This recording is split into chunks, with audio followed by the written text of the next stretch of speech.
Rough. We're back. Hello. Alright. Recap last week. Who's got it? That'd be me. So, start of last session was the 12th of Harvest Dawn. Sleep is A-OK. And we get a knock at the door of a younger student of the Bright One called Art. He's going to be bringing us to the Bright One after breakfast, but also is going to direct us towards breakfast. Alsana is tired because everything is bright in here. There's a back and forth of uh-oh scrying, and Alsana isn't too convinced that could be scrying here, but Kane is wanting to be cautious on that front. So a tent is set up in the middle of the cafeteria, while Alsana goes and walks in and checks on the Bright One individually, even though they're intending to go for a group later.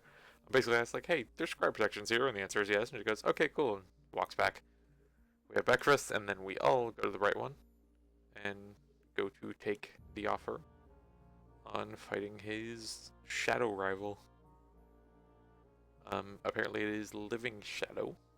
And the Bright One is able to send us there, but we're gonna have to spot the magic on our way back. Though we are directed towards the tree in the room for Alsana to tether to. And we head on to wherever it actually is. We didn't exactly get a ping on the map. Lots of dark, shadowy trees in just the not quite death state. Although the nature itself is twisted and dying, transport via plants and Wrath of Nature would be okay. Alsana decides to instead go with Conjure Elemental, specifically Fire, and that light reveals Initiative. Yes. The favorite thing hiding in the dark. Yep. So there's some shadowy bitches, but more importantly, oh, that's a big old two-headed shadow dragon. Which, by the way, dope concept. Well done. Uh-huh. It does a bunch of big shadow breaths. The campaign of the Shadow Threshold, shadow. If we say it enough, it won't be a word anymore. It's fine. we got a shadowy scale. From its corpse, a single one that does not dissipate with the rest of the body. We transport back to the Bright One. We did beat up on the right thing, which is a good thing. Apparently we're allowed to keep the scale, because it is a very... It's a not very common occurrence to come across something like that. We proceed to take a rest in the breakfast hall, as I believe Alsana reconnected some of Kane's muscular tissue. Yeah, the Wraith, or Shadow. Yep. Yeah. Took a bit out of him. Yep. Just put in some like alchemical goo to replace tendons. It's called sugar water. Yes. Gatorade.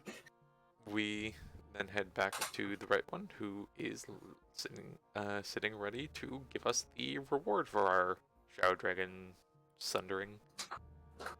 Calda gets a fucking Holy Avenger. Because, yeah. Which is the Holy Avenger, is a really good Paladin sword. Gets better as she gets better. Alaris gets Flame Strike, but Alaris gets Flame Strike with a 1 in 20 chance of not consuming anything and doing it again. Kane is now Noctis from Final Fantasy. Yep. But just way more buff. Mm-hmm. He is his own bag of holding, or armory of holding. And Alsana gets Legend. It's always been his dream, to be fair. Alsana gets Legend Lore and enough incense for one casting of it. And enough, we're going with Jade for now. Aura. Yeah. I misremembered the other component and wrote Jade instead of Ivory, so it's Jade, but it works just fine for this. It's a green ivory, which isn't really ivory. it's a non-ivory ivory. You can get green ivory as long as the thing's bones are green. And then after that, Alsana has a thing for me to ask about, and presents Yorick to the Bright One as a wonder. Apparently, Yorick's soul is from our side, but the original materials that went into creating what we later found out was a potential lich phylactery, came from this side, and probably at the end of the Second Era.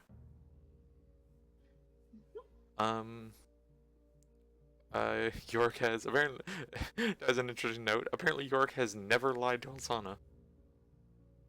I just wrote everything that was said. I, I just don't remember something being said so definitively. I'll take it. Because you were trying to figure out his like first memory, and you're just like, have you lied to me, Yorick? Apparently Yorick remembers the first person he ever saw with wispy hair, which connect the dots, get the red string out. Alsana casts her own identify on Yorick. It was not a malicious creation that came to make Yorick. Originally a phylactery, but the eventual use that it came to find was not a trapping a soul, but almost like a saving a soul. It was a desperate, fling at doing something. It does not hold the entirety of a soul like something like a phylactery would, but it's close. The current running theory is Stormgust saved someone. And to iron out that theory, Alsana decided to cast Legend Lore on Aelin Stormgust. Let me go ahead and type that for you. I just typed the last name. I always have the last name. What the fuck? Island. Thank you. Is it Aelin? Island or Aelin. Okay, I've been saying Aelin this whole time, and Yeah. And I've accepted that. That's fine. Barscarf. Regardless, we know what is being meant, and sometimes names get shifted. So maybe once long ago the accepted pronunciation was Island. However, due to verbal shifts in languages over time, it is now accepted as Aelin. No, it's John, not John. Alright, These things happen. Languages are fun. You're biased. I am. I love languages. Okay, anyway. You get to torture us with it, is what I mean. Anyway. Alright. So, with that, we pick up in the central atrium of the Bright One's monastery, his home. Sitting beside the shore of his crystal clear lake. Alsana, you sit down, you set out the strips of valuable material, and you set alight, the click of your fingers, the small heap of incense at the center. And you make your wish known to the universe, to tell you of Aelin Stormgust, her legend, her lore. And a small corner of your mind, even as you cast this, even as you reach out for this, is occupied by Yorick and the mystery thereof, and wondering if there is a connection there to focus in on. Now, a quick housekeeping thing, I suppose. In the text of the spell, I believe it's simply knowledge imparted to the caster. Yep. However, we're going to have a little bit of fun with this. Oh boy. Alsana is the one who is going to get the knowledge, in the form almost of a narrative. However, playing out this knowledge, you see the ash from your spellcasting mingle into the burning incense in a stream, rising up and spiraling on the smoke, and it begins to take shapes. This was where it's how she first learned of her. Exactly. So everybody else can see the visuals. The important details, the names and times and places, Alsana would probably impart to you either during or after. So, for the sake of this, we can likely assume that everybody's going to be on the same page sooner or later. Fair enough? Yep. Ken's gonna do his best to keep track, but his eyes will probably glaze over halfway through. Mm-hmm. Okay. So, Alsana, you learn first that nigh 1,000 years ago, there was a young mage, born of the might of storm and gale, with a heart vast and open as the skies. She knew power as a youth, and grew further into it, encouraged by a roving curiosity and desire to render her aid where she could. You see, as the ash spins, it takes the form, colorless, gray, of a young humanoid feminine figure, with hair that billows in wisps of smoke instead of ash. You see her holding up a hand with a small wand in it, and casting about various small effects that manifest as puffs of the smoke, whirls of the ash. You see it dancing around her like wind. You see her travel, it seems, meeting people who come and go, flickering in and out of the ash, a few that stick around. That's a quick note. You Because Alsana gets more on the informational side, is her spellcasting actually to do with like smoke, or is that purely the visual it's being portrayed through? It is purely the visual it's being portrayed through. Okay. She has a more standard array of spells. Okay. You would get the information that maybe you're not getting very specific spells, but things like that puff of smoke is probably like a firebolt, Yeah. for example. Just wanted to make sure That she sort. wasn't like a smoke mage or something. No. However, you do get the information that she was indeed an air genasi, and had a natural predisposition for certain spells. You see her and what grows to be a small company of others, about 4 of them in total, though a few others like come and go in between.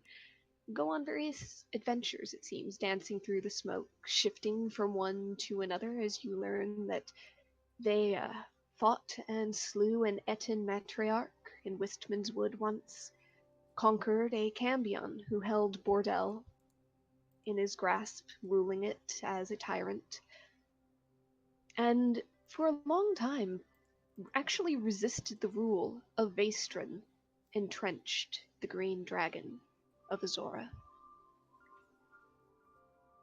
And then at a point, a silver dragon, not yet old, called upon her at the turning of the ages. She came with her companions, 4 of them total, to do what must be done.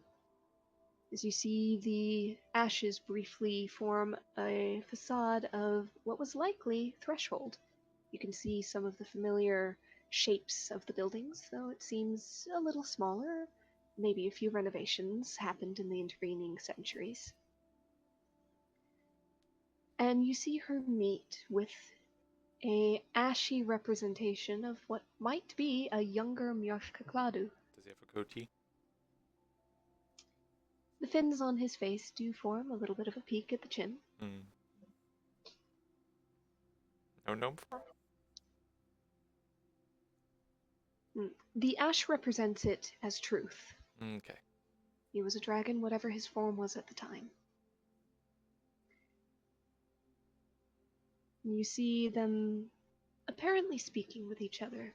You don't get necessarily details of the speech, but you get the general gist of it, the explanation that her shadow on the other side had gotten too long, too dark, and was reaching probing fingers into cracks between the planes, trying to pry open doors long kept shut. And Just so her shadow? Not the rest of her group? they were lesser shadows. Hmm.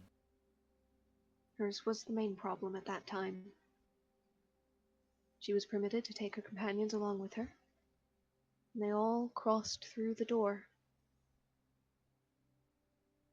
and you see her form of lighter ash contrasted by a new form, darker ash, a mirror of her. And she begins to pursue the darkness. You learn through the dance of ash and smoke, and through the knowledge filtering into your mind, that they encountered each other more than once. The battles were many, both direct and against the Shadow's various minions. Not all of them were without cost. You see one of the mage's companions, a figure somewhat taller, more masculine, with tiefling horns. In one of the encounters with the shadow of her, actually struck down, and you see the dark ash of the shadow start to suck and pull the ashen smoke, forming him towards her. And then you see Island Stormgust sees something, a small ember that had curled from the top of the burning incense, and hold it aloft. You see smoke burst from the ashen form of the tiefling and swirl around the ember and vanish, seemingly into it. You learn that she'd seized an item crafted of magic in that area, a soul-storing jar that stood empty. And she put raw power and need into something at once a spell and a desperate plea to the weave. And she saved her beloved soul from a terrible fate. A number more altercations later, their battle was won. The shadow was cast down.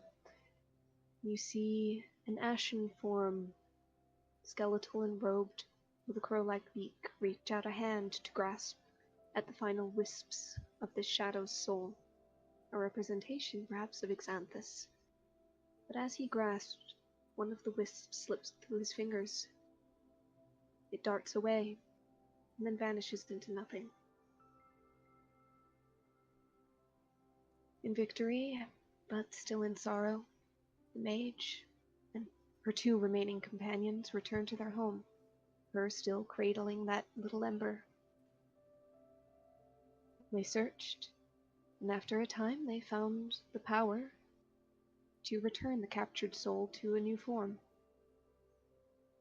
bringing the smoke from the ember and filling it,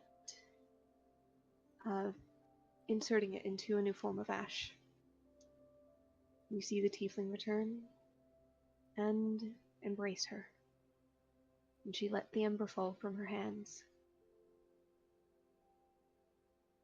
You see that a small sliver of smoke still clings to it, though they didn't seem to notice.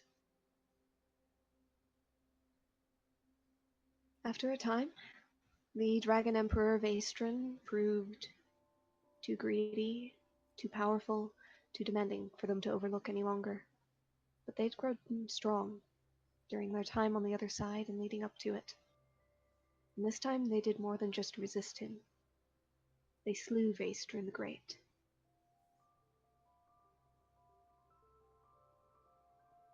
Before they did so, it did just so happen that the small ember, the container with that shard of soul, did fall into his hoard, and it was forgotten. In the end, the lore relates that the mage, Island Stormgust, did marry her love,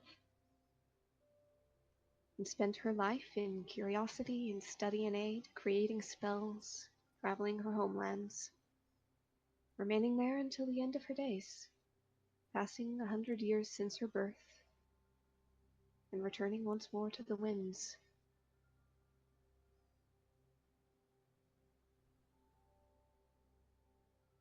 Small tidbits of lore that you would have absorbed almost without words. The names of her companions, quieter echoes of her own, offshoots of her legend. There was a halfling, Kaluna Meadowsweet, a tiefling, whom she married and loved, Daros Chastain, and a half-elf named Killidan Banworth. They didn't have as profound an impact, perhaps, that they did to her. And so their story is bound up in her own.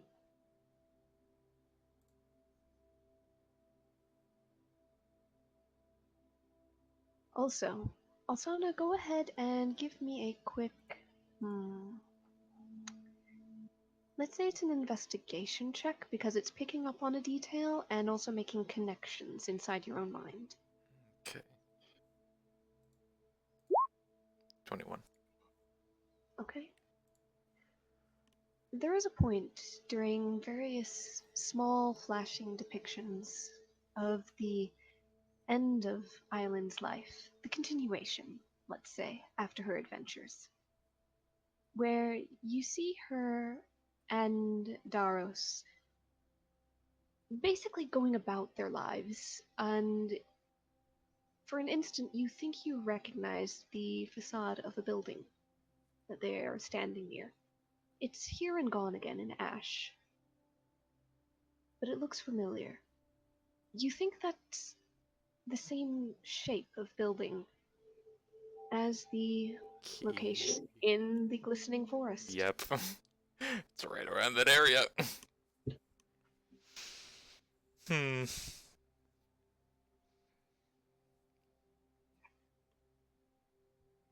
However, at the end of that, with the knowledge of how she lived at the end, how she died, peaceful, surrounded by family, loved, the spell finally fades to an end. The ashes return to your pouch for spellcasting, and the smoke dissipates into the air. You look up to see the Bright One watching intently. He cocks his head at you. Did you learn what you sought? I got a confirmation. My suspicions were right.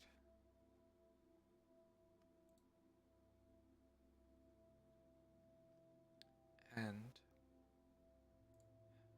unless, and also turns to Alaris, there's someone else who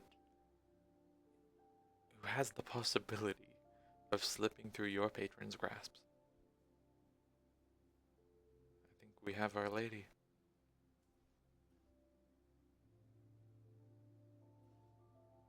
Well, shall we get going and find a solution then? Or at least begin planning a solution to that problem then? None. So, seems I'm the new tenant of theirs.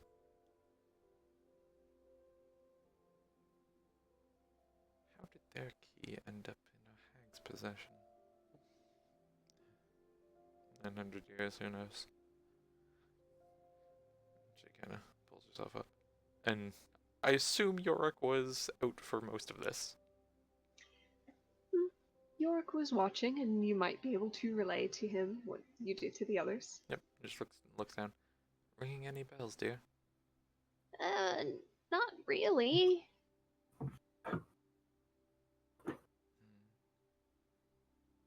I mean, do you think that's where I came from? I think that's what it was? Because, Very much. Huh. Do you feel devilish at all? not really.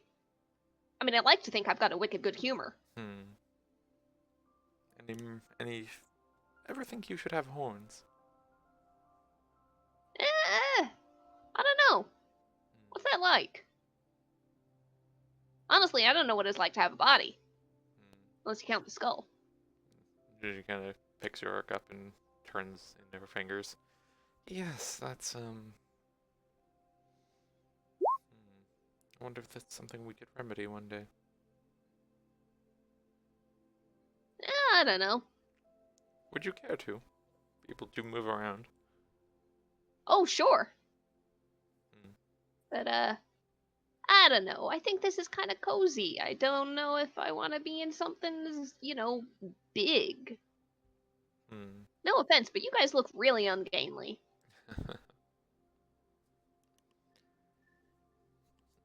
Kind of like throws the skull in the air and catches it. You Hey! are a bit late. I'll say.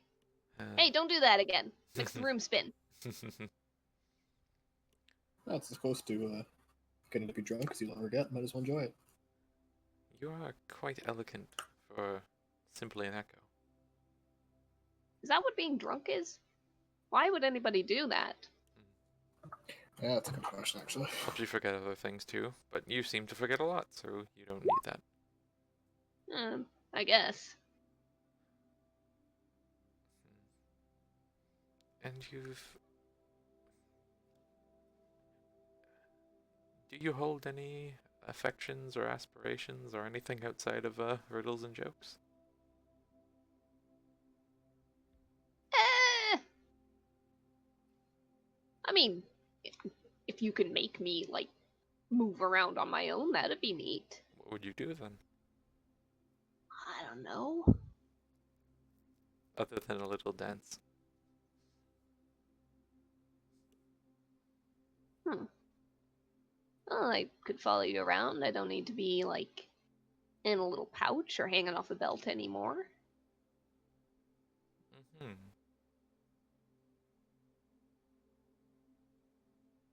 And I could look at whatever I wanted without, having to be carried to something. mm-hmm. Hmm. Should look over to the bright one. It's like, do you have any do you know of any way to specify a soul when calling a familiar?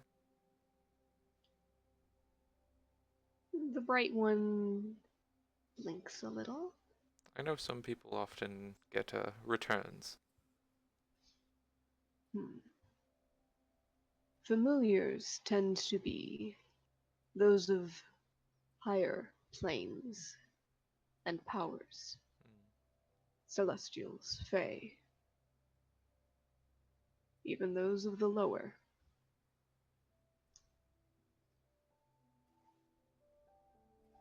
I mean, They apparently tend he's got a little to devil in him. They tend to volunteer. I would be uncertain if he would be enough or strong enough. However, if you would wish to attempt to manifest such a spell, such magic, mortals have made great strides in the past.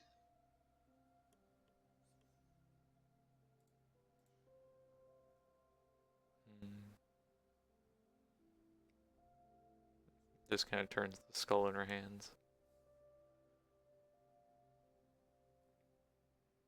It's an interesting thought.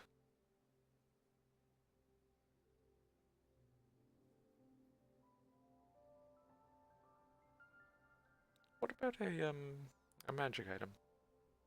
A different one. One that might have a bit more mobility. Well,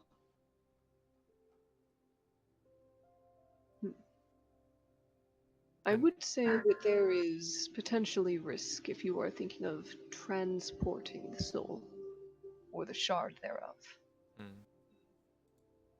However, many things are possible. I'll have to think on it. Thank you, though, for all of this. He nods. Use your knowledge wisely. I always try to. And I suppose now you have a bit of a insight into all this mess as well. Some, indeed. I may have to look somewhat deeper into it. If you learn any more, by all means, send me any sort of word. I may step into your dreams if such a thing comes up. I'll keep the spiderweb off then. Good to know. Sure, again, thanks for a sec. Is there anything else you would have us do? We should be heading out soon, but if there's any bit of help or assistance for all of this, I know you said boons, but this is more than I could have imagined. If you feel your debt yet unpaid, see what you can do towards that larger problem. I would consider it squared away. Larger as in that lady? Indeed. You are already on such a course. It should not put you too far out of your way. I think we can do that.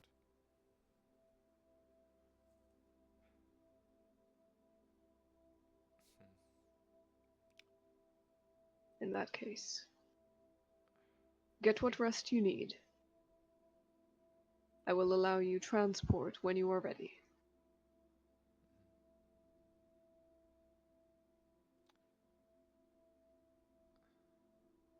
And she kind of looks into the other two. Anything else from you two? You three? I think Kane. Oh, no, Kane's back. Just flexes and the whip appears in his hands. No, I think I'm good.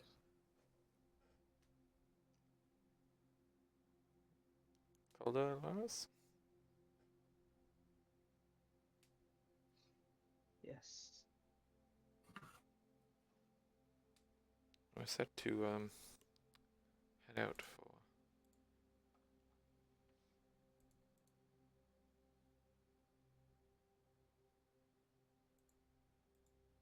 any last minute thoughts or asks, perhaps? Not really.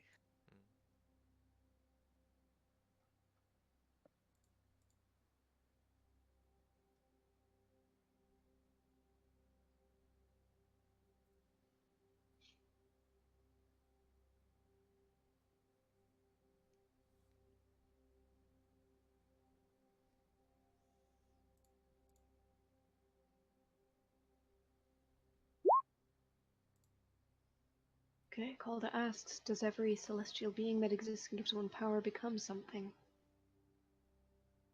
The bright one basically gives a little shake of the head. Most celestial beings that exist in fixed forms.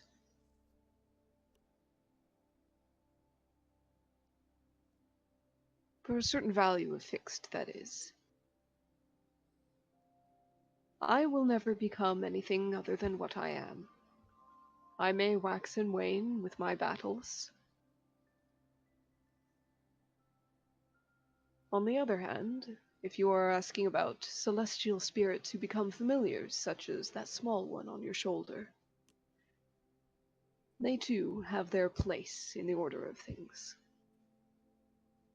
That spirit, though he takes the form now of an owl and can take other forms besides, will never become something divine, something more powerful. The conceptual ones. Would those be considered celestial? Or are they just beings? Until they become something, they aren't even beings.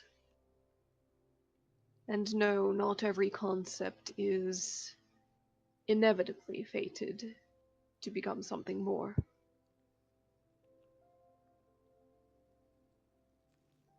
Whatever gave you assistance is one of the likelier ones to change. Because it's so strong and so powerful in the minds and hearts of mortals already. I imagine having a mighty paladin blazing through the world, gaining power, and wielding a sword like that would probably pay more credence. Perhaps. Or even then, it is not a guarantee.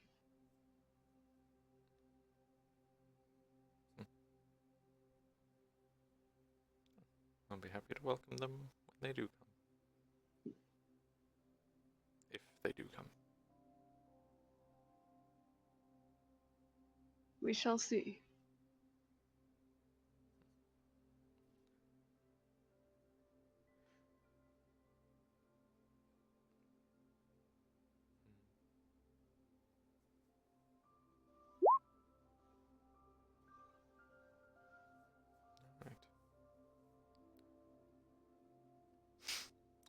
Actually, one thing occurs, though perhaps I should not be the one to speak on it. Alaris?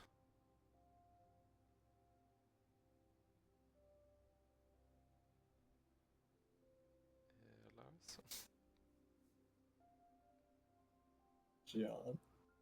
John, you're muted. Yep. Sorry. I just had I didn't catch any of that. Another thing comes to mind, though I should perhaps not be the one to speak on it. Lars? Yeah. I know we've talked on the concept before, but the, what I saw when I scryed on your other half, his, family.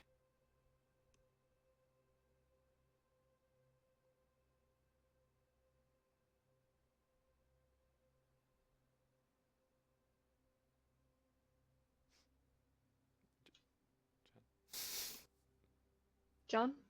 Yeah, I'm here. It's just I don't have a proper response to that. Okay. Well, to put it plainly,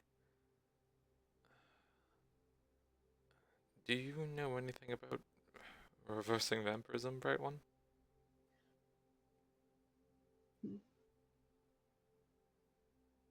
I assume you are not asking after the obvious solution. And shakes her head.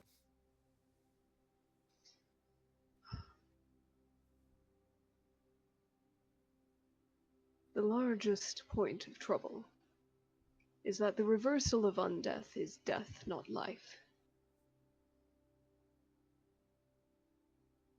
And once something is undead, it typically cannot be brought back to the living. However, I would offer this. You are aware, I assume, that a traditional means of ending particular undead involve destroying the body in various ways. Such that it can no longer function. Yes. If you were able to cleanse that body after such an event, then a traditional spell of reversal of death may suffice, depending upon how long it's been since the death to undeath was first effected. A while. Oil, water. Interestingly enough, perhaps even that artifact you showed me before. And he nods his head towards, I assume, your belt, where you carry the unicorn horn. Mm. Plunge that into the heart of an undead.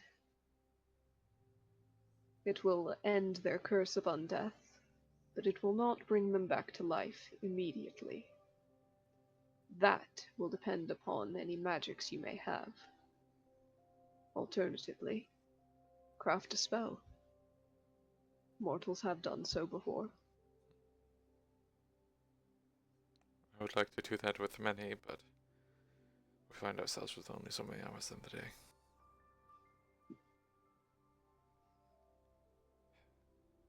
Alright, thank you. He nods again.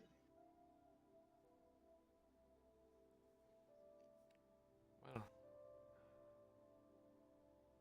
shall we be off to each of us, or do we wish to... Actually, what time is it right now, roughly? Roughly, you took a little bit of time to rest. It might be right around noon. Okay. Did we want to head back to the forest right away, or near the end of the day? Because one way or I the say we other, do it I've now. only got the one trip for today. I think we should just do it now. Get there and lend a hand in case they get there early. Alright.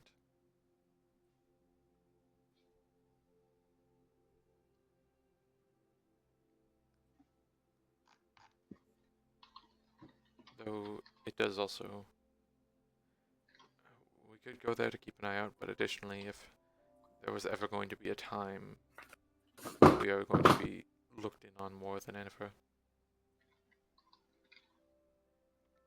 especially with word of the previous owner of this cloak no longer being fit to wear it.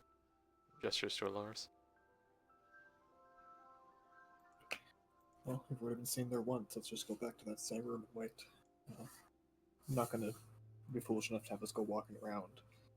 I just want to be there in case something does happen. Mm-hmm.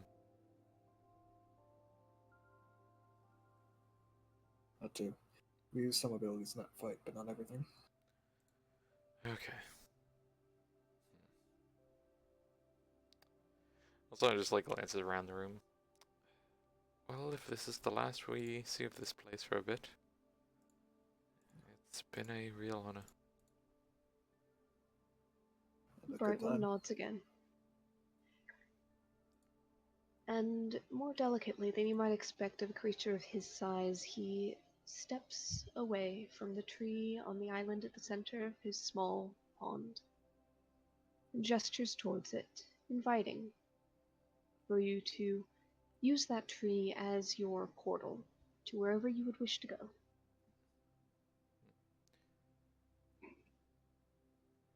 Well, let us go.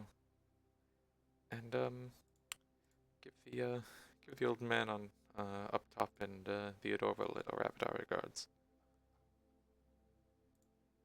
And give a little scratch to the rabbit thing. I will pass on your words and well wishes to each. Also, breakfast, fantastic. Compliments to the chef.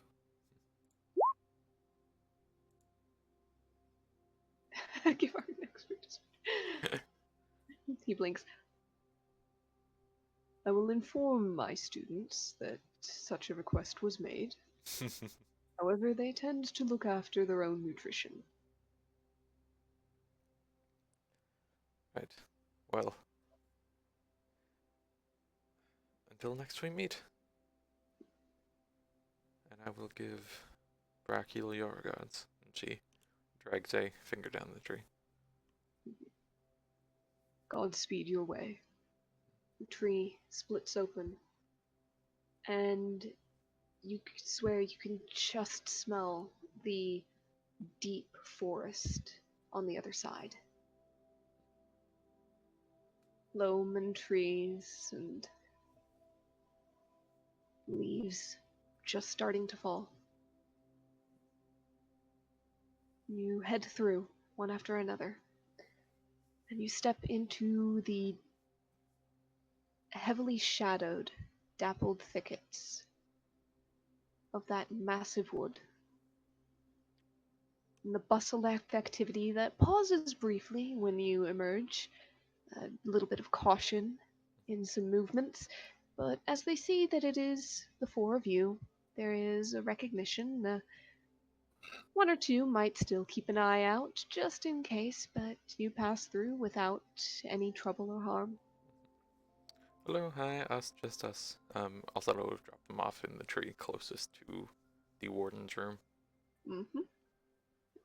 It is a brief walk, and you happen upon the basically the command center for the time being. And you meet the warden in there, and she looks over. Well, how did it go? Rather well. Just gesture towards Alaris. It's purple now. Ah. Well, I suppose the fact that he is wearing it is something. Fashion statement too. Oh, hey, also watch this. He'll just like flash on like a halberd in each hand. Ah, We can do this now. Oh, I can do this now. The bright one was more than hospitable. indeed. Well, it seems that you have come well equipped with gifts. She looks over each of you and nods. Very good. We may have a chance at this. They've moved Any faster news? than we expected. They're not here yet, but they're not far outside of Tanagar, to the south and to the east. kind of just look to our side, like, I mean, should we try to harass them for a bit before they get any closer? Harass how? I'm not sure. That was part 2 of the plan. I cannot bring you anywhere, and I cannot cast anything large scale. Though, Oh, I don't mean you have a flying broom and a group of very powerful, very angry people. yes, and that's how it. We see how that worked out with a crowd of zombies. Didn't even have the ligaments to pull those bows back. You can always just drop me off nearby. But regardless, if See if they're with the armies. Checking on them. You have the ability right now? No, I do not. well, This is why I was considering staying there, as I could have used that okay. last casting. I think better instead to be here in case they show up in the night. Right.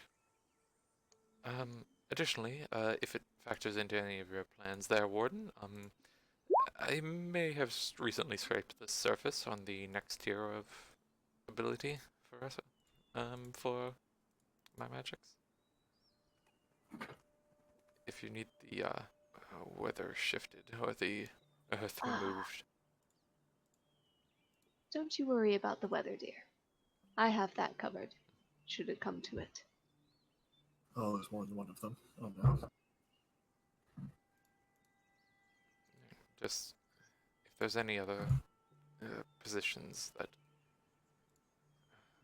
what I could help with.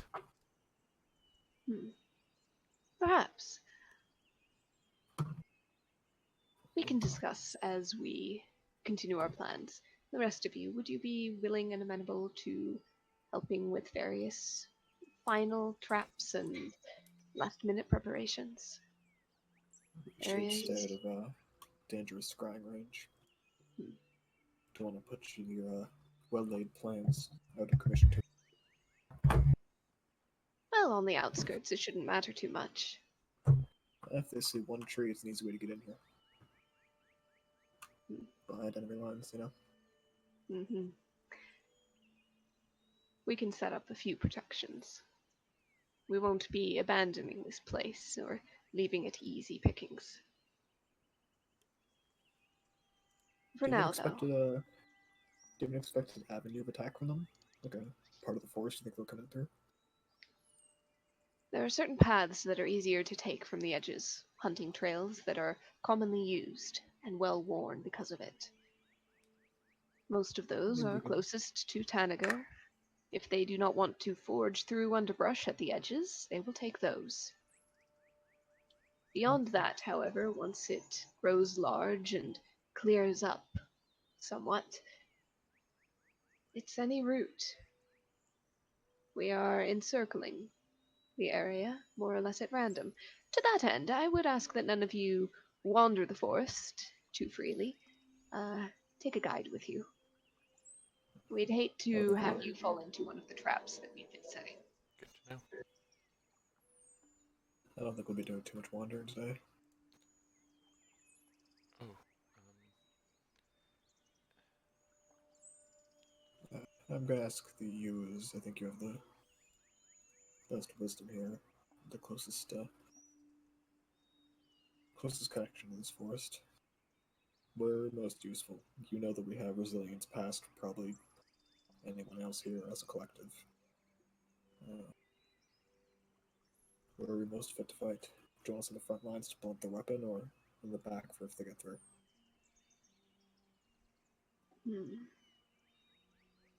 The front lines. The sooner they can be stopped, the less damage they can potentially do to the forest. You're more concerned about the forest than you are of the village, aren't you? I am concerned for both. But the village, the villagers, we can be moved. The forest is rooted and far more ancient than any of us. additionally, when we're talking about potential destruction, destruction of forests is a much larger scale than that of a village. Sure. Just wanted to check to make sure I know priorities here. How about this? If you can get the true priority, above all else, would be the Grove, the place of power that is hidden beyond us. Now If that they you have us can win, protected, I'm dead. I am seeing to its protections. I'll I trust can those spare things. I can spare some attention for those outside, but the bulk of the immediate physical defense is up to you and up to most of the wardens. Are we able to arrange some sort of signal that you would need our help? An arrow that glows, a spell that sends a message to a mind, a bird that would coo in our ears, something along those lines. If I require your aid, you shall know, and it will be unmistakable. Alright. Then how about you get us set up up top a tree, or at least at the base of a tree hidden near the front where you think they'll come in. And we'll stay there through the night. Me and Lars keep watch with our bows. And whenever they arrive, we'll be there. Well, I can call upon some of the wardens, and they will be able to help. If I have my power by tomorrow, then I could also look into potentially close to where the front lines are. Given the target I've been keeping an eye on amongst the army, I'd imagine they'd be one heading towards the Grove specifically.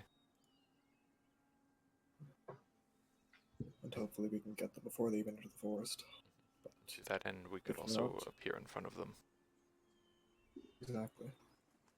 Well, I'll trust you to keep an eye out for that. In the meantime, I can pat Lars on the shoulder. I think we'll be up to start when it comes to the fighting. Well then, if you are prepared to set up such a vigil, then I shall There's no call way. someone to direct you to a good location. He'll give just a short bow to the elder and just. I know you don't like to stand on ceremony, but just in case, I appreciate everything you've done for us. And I you. She nods back. Keep a sound mind and a strong arm. Let's go. Very well. Barian! Barian! She calls over and waves down a warden who turns and heads towards you, and you recognize him as the one that was with Nishandra that first night. He comes over, comes to a halt, and yes? Here, these individuals would like to find a place to keep watch over the night, somewhere at the edges. Somewhere hidden, if possible. Direct them to wherever they would require. Nods. Of course. Right this way. And he starts to lead you through the town and out into the forest. As they start walking out, Alsana goes, "Thank you," internally. Don't say stepdad, don't say stepdad, don't say stepdad. Baron. Of course, no problem. The teacher's name is not Mom. The teacher's name is not Mom. The teacher's name is not Mom. He's, So, you've certainly stirred this place up like an ant's nest since you've arrived. Well, better than being stepped on. We're a bit of a messenger. A bit of a Very- walking agitation. Very much better than being stepped on. And like ants, we have unpleasant bites. And hopefully, like warriors, we have, well, the ability to cause a lot of death and destruction when needed. Very blunt. Sharp, Almost. actually, but they each have their uses. I was going to say, no longer really a simile or metaphor. Honestly, I don't know the difference. Nothing goes over his head, he would catch it. No. Well, you go over my head, and I'd rather let you go. Right. So, somewhere hidden, somewhere on the outskirts. We want to be a easy target when things go awry. We have the outer wall, the place where you first encountered us.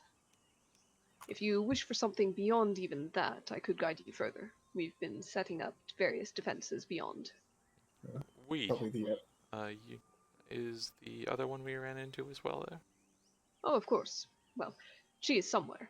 We've been each on our own assignments in different groups. See each other in passing, and of course, when we finish for the day. I Oh, you find her two a know bit- each other. No, I'm kidding. Mhm. Honestly, I find you two a bit of a trustworthy sort. Is there anywhere we could be nearby and supported by you two specifically? Well, I trust your arrows not to find my back. our shifts are on and off. Maybe on the edge We of your have- bow range. We have to keep a rotation of those who are actively on watch and those who are remaining refreshed to be called in as reserves. In that case, I believe that, let me go ahead and roll real quick.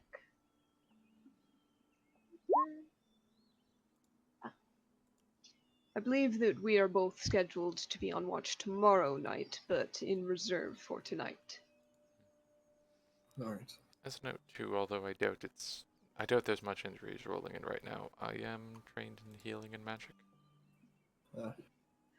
That will be very handy afterwards. Just as a head- However, if there is an accident, we have our healers, but if need be, we'll call upon you. if we're going to be standing there with you potentially, it's good to know. Yes. Personal preference, get us situated so that whoever we're fighting will be just inside your bow range.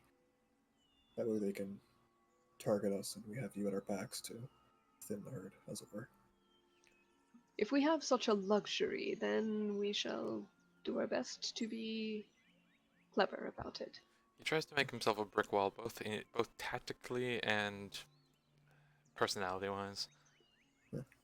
I mean, speaking of bluntness, I've taken more arrows than most target dummies, so might as well put that to good use. If it quacks like a duck. I mean, it could just be a loon, but you know, or just a very upset druid. Out of character, dude. Loons don't quack, do they? No, they don't. Okay. Kane's being facetious. Well, Alright. Eventually, you guys are taken to that initial defensive, not wall, but platform network. If you wish to go further, then Barian will guide you further. Either way, you will end up with some sort of tree that has suitable branches, limbs, places to perch. It's just up to your preference how far out you want to go. I mean, maybe have Osana and actually, let me just stay together. I think maybe we should probably be at the base of a tree rather than the top, just in case we need to move quickly. It's up to you guys. Where do you want to camp?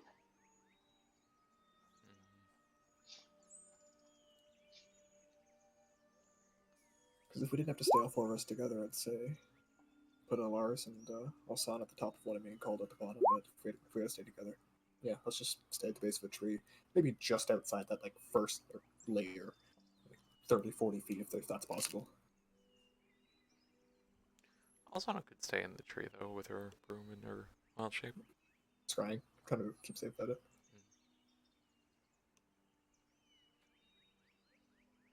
Although I guess if they scry into one of those trees, it's not a big deal. Because it's on the outside. But, I don't know.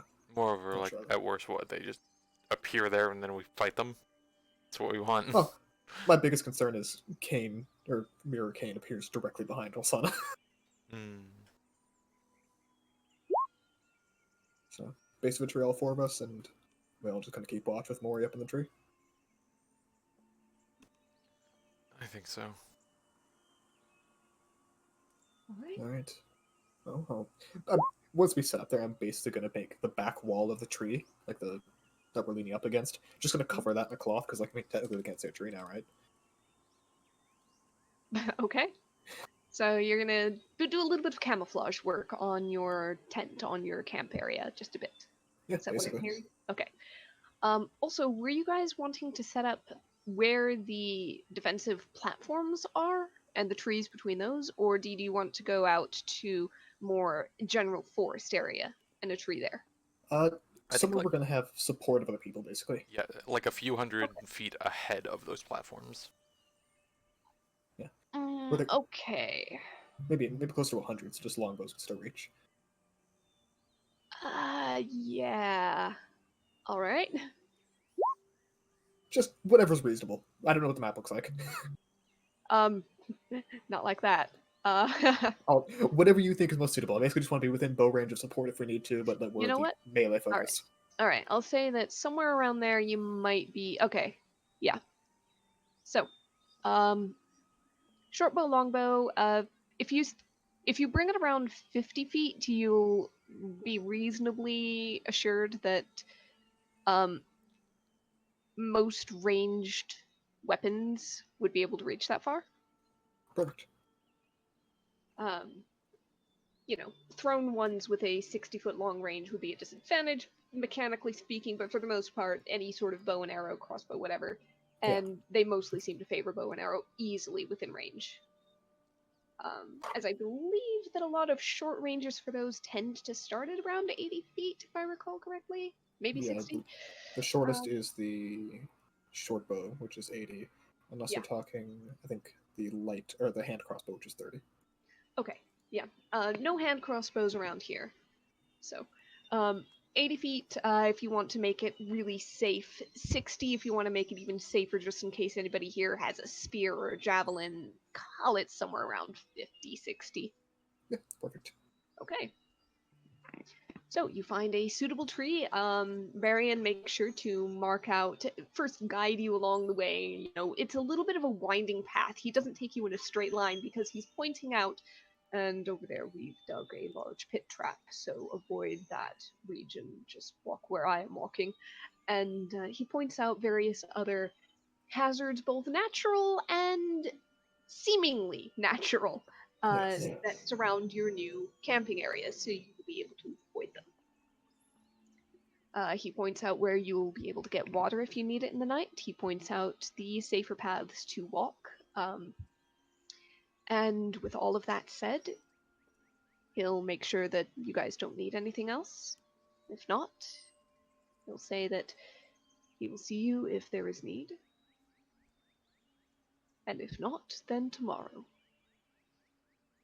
He heads back to attend to other duties, as they are kind of in that last crunch of, oh, is there anything else that needs to be done? Is there anything else that we should see to? What do we need to prioritize above anything else? What can wait if we have another day, another 2 days, another 3?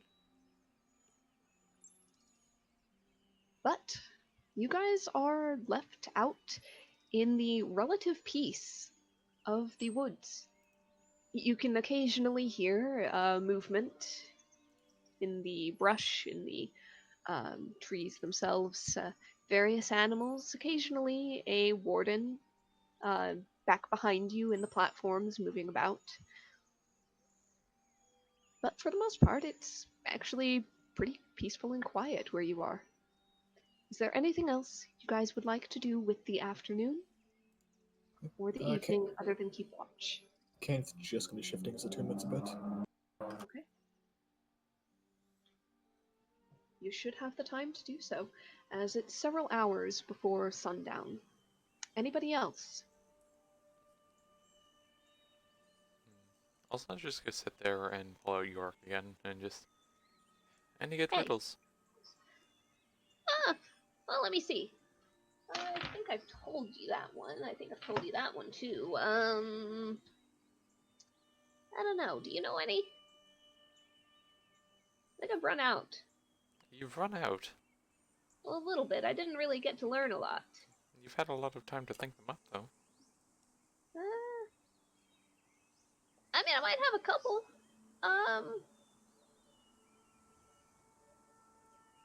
Okay. Alright, so. Here's one. Iron roof, glass walls, burns and burns but never falls. What kind of Um, house is it? Lantern. Damn it! Ozana, like, How? taps on the lantern that is sitting in front of them. Hey, I got Oh. one for you. Maybe that's why I thought of it. Hmm. No, wait, I might have said it already. No, wait, I don't know. I got one for you. Add it to the repertoire. Yeah, go for it. I need a new one. What's green and stinks? You. First of all, I'm yellow. Second Also, of all, also no, pats it on the head and closes approximation to a high five. I'm not even green. Are you dead as well as colorblind? Honestly, I don't know if you smell or not. That's fair. You don't have a nose. No, it's Yeah, you were just the first thing I saw. the answer is poop. I light up with the green. That's Is it? not a riddle. Yeah, it's fun. What gets more wet the more it dries? Um. Called got it. Roll a d2. Yeah, I called it. I got it. Oh. What's a towel? It's a, Did you die before towels were invented? I don't remember. he's a fragment. Mine is spotty. Washcloth. It's a bit of fabric that you use to dry yourself off. Oh, like a polishing cloth. Yes, let's go with that. What's brown and sticky? Roll a d20 again for Yorick's intelligence.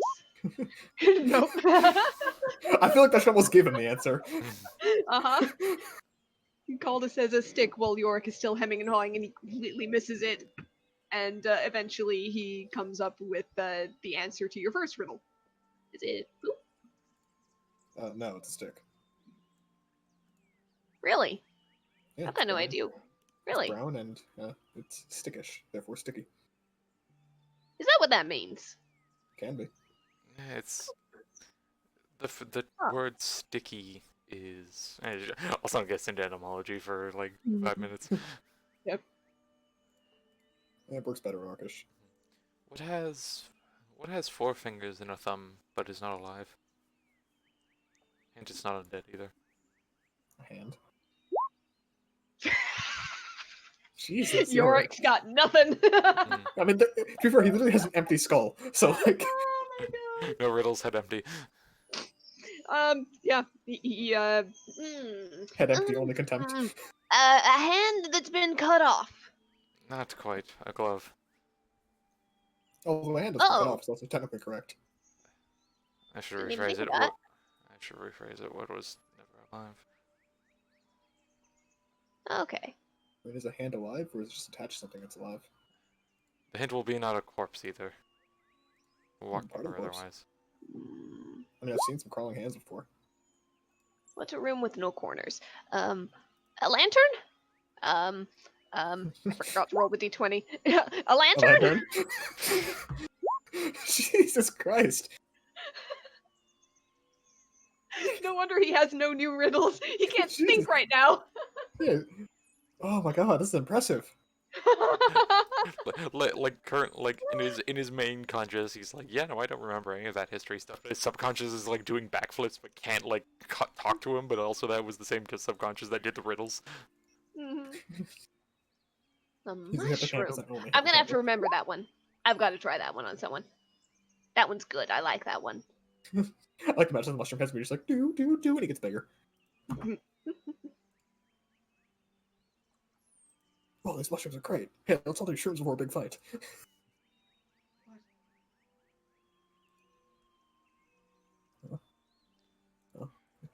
Kendall kind of look out of the tent and just. Oh, I think I've got. I think I got one. How does a dog cross a river but not get wet? On a boat. There's no bridge. There's no bridge or no boat. Jumps. It's a river. You can't jump that far. Those things are pretty small rivers. It's pretty big dogs. But it doesn't the get answer. wet. It goes around. Yep. No, crosses the river. Doesn't get wet. Crosses the river, doesn't get wet. And it's a dog. Mhm. It's a bald dog? Mm-mm. No, I'm pretty sure bald dogs could still get wet. It's a hellhound. Nah. I think they can get wet. Goes all the Not way very around long. the other way? No. Crosses it. It waits. Waits for what? Waits to be carried. Nope. Waits Waits for for the the... river to stop. Nuh-uh. Want the answer? Yeah, fine. The river's frozen. Yeah, but it's still go back from the snow. No, it doesn't. Why not? Snow's not wet. It is. How would you know? I don't, but I'm pretty sure snow's not wet. You know Otherwise, what it wouldn't sucks? be snow. It'd just be water, right?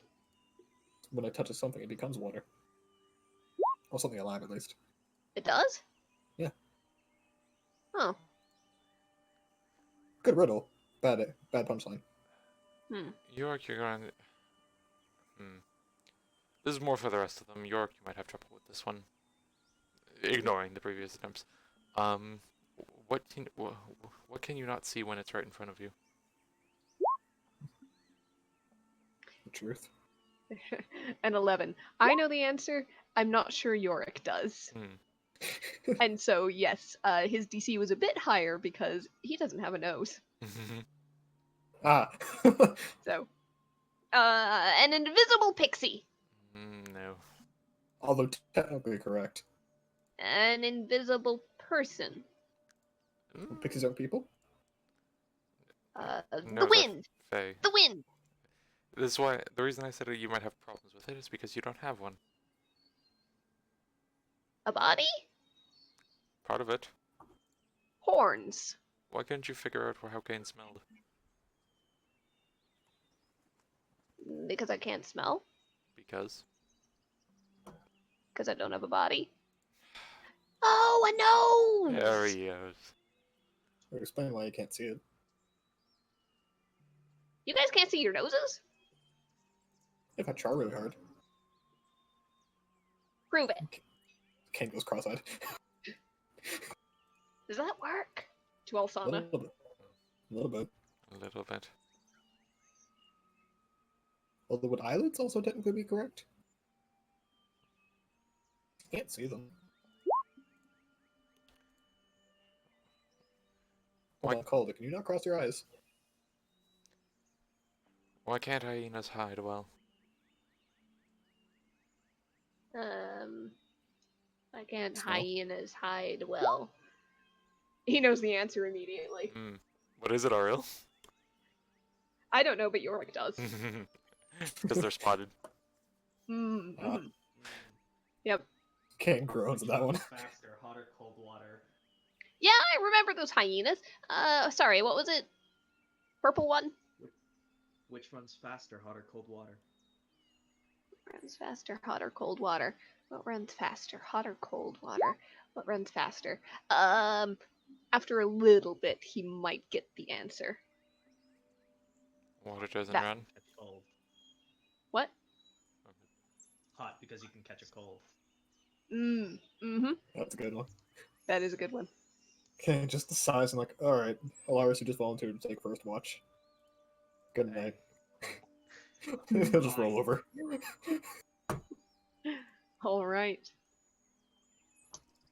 So, with Yorick still muttering riddles to himself or ideas for them, I like to imagine Kane groans in pain in his sleep due to them. Elaris, you take the first watch of the evening. Go ahead and roll me perception. Perception. So leans over. Advantage because of your eyes. Why did the wagon collapse? 1 second. 23. Why did the wagon collapse? Was it because it was too tired? Yes. It really was. Go the fuck to sleep. I was really tired, got it. Really too tired. If I smack you both together on the heads, will you both be numbskulls? I won't feel a thing. That's what a numbskull does. Well, I guess I'm a numbskull all the time then. You don't know how correct you are. But you're mine, numbskull. sleep. What's it like? You just. You know how you forget things sometimes? Yeah. Imagine if you just kept forgetting for a few hours and then you returned to where you were, but you also remembered something different. Something weird. That does sound weird. Hmm. I'll try it. Good luck.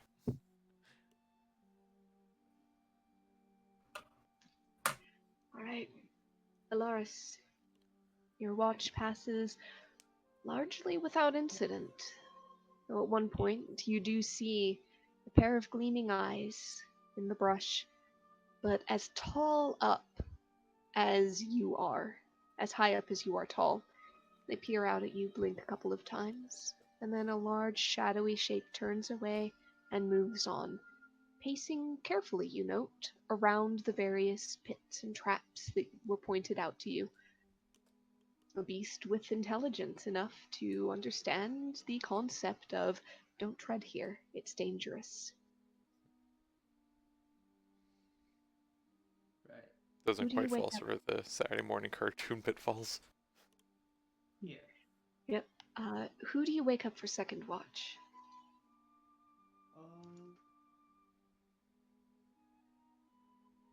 Kane. Alright.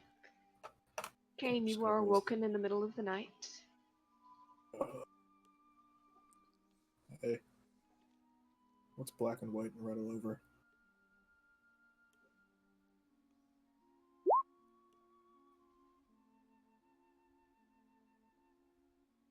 Is it a bleeding black and white dog?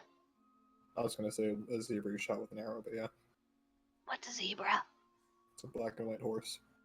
Oh, I forgot I was supposed to be forgetting. Hold on. Also rolls over with the skull. It's a chess match turned violent. Now go to bed. Kane will just lightly bonk her on the head with York. She's holding him. He'll She slap her hand in her head. she has the little skull like a teddy bear. What do you mean? And I can still just like very sharply shove him upwards into her chin. Go to bed. Don't talk to my skull when I'm holding it, then. That's what dreaming is, isn't it? What question can we never answer yes to? Should you run away with a stranger? Never answer yes to.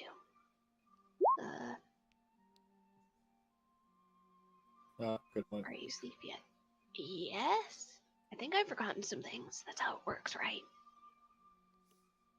Yeah. I was gonna say what's the opposite of yes, but that works too. Alright, go to bed. And he'll just like throw his pillow at Alaris. Okay. Use mine. Kane, go ahead and roll a perception check for your time on watch. Alright, should we also go in for Mori real fast? If Mori is staying up all night, then sure. Let's give us a Mori Oh. perception check for pretty much the entire time. Good call Go ahead. beforehand.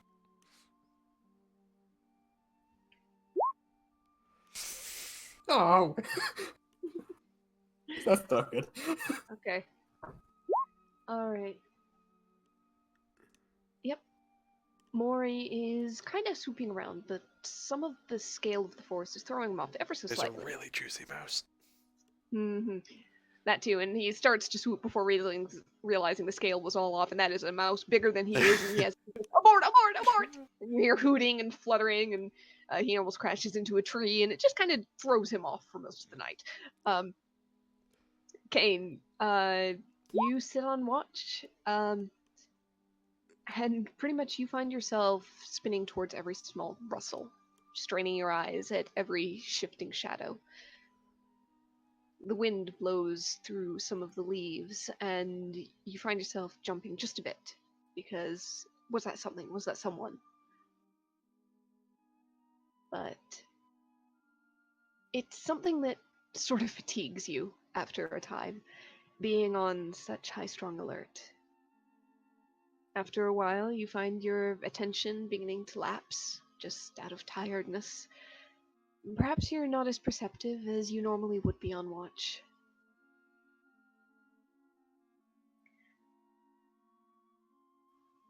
but it still passes without any terrible thing happening. Though, almost the end of your watch almost seems to sneak up on you. For a moment, you measure the time by the darkness of the sky, by the position of the stars that you can see through the gaps of the canopy, and for an instant you wonder if either the time passed faster than you thought, or maybe you dozed off for just a blink, or just something, but already it's time to wake up third watch. You didn't see anything happen, so who do you wake? I'll just, yeah, it'll take a sauna. It's still dark. Come on. Yep. But that's the best time for sleeping. Exactly. That's exactly when they'd come to attack. But let Calder know when she wakes up that dawn is not an unusual time for the beginning of a battle, so she should be alert. Sana will pull herself up. Hey, Alsana, got a question. Yes, York. How do I know when I've forgotten stuff? You So- ask us. Go to bed, Kane. That's a good question, though. I don't know what I've forgotten. Let's sleeping is not forgetting things retroactively, by the way. It's just not making. It's not being aware of what's happening at the current moment. Oh. Then I haven't been asleep. No. She kind of like pats.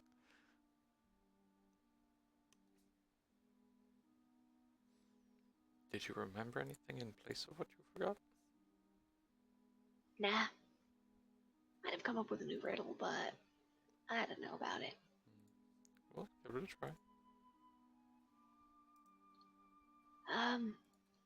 Well, I guess the idea is, what can fly without wings? But then I realized he had a broom. But then I guess that has wings. So I don't know.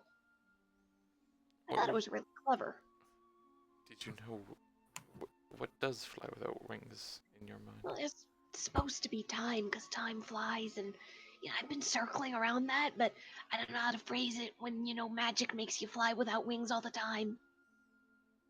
I mean, if you can make magic make me fly without wings, I'd do it. But then my riddle doesn't work. You could perhaps have a metaphor in there?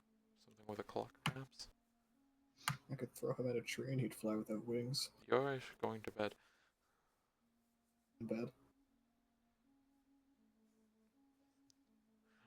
Also floats up slightly, still in the lamp's range. Mm-hmm. Go ahead and roll your perception check for the night. With the guidance on herself.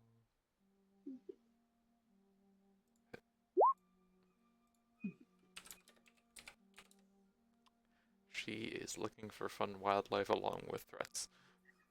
All right. Very quickly, you see some of the fun wildlife as you see that not too far distant, there's a small trio of absolutely enormous wolves. And they kind of seem to be taking turns, putting their heads down to nap, and one would pick its head up and kind of look towards you guys. From what you can see in the darkness, their body language is curious, standoffish, but not hostile. You stay over there, kinda? You stay over there, and I'll keep an eye on you, maybe. Mhm. I'll try and figure out what you're about. Alsana will give a glance back to one of the wolves with the look of, I'll do the same for you. Fair is fair. Mm-hmm. There's a blink, and then the wolf kind of looks away as if disinterested, but only for a few minutes before looking back. She'll After check that around moment for of anything moment of communication, pretty much go on with your watch, and aside from a point when another wolf approaches out of the darkness, sniffs the ones that are watching, lays down with them, nothing really seems to move or act in the hours that you watch. The 32, she sees Xanthus floating over Lars.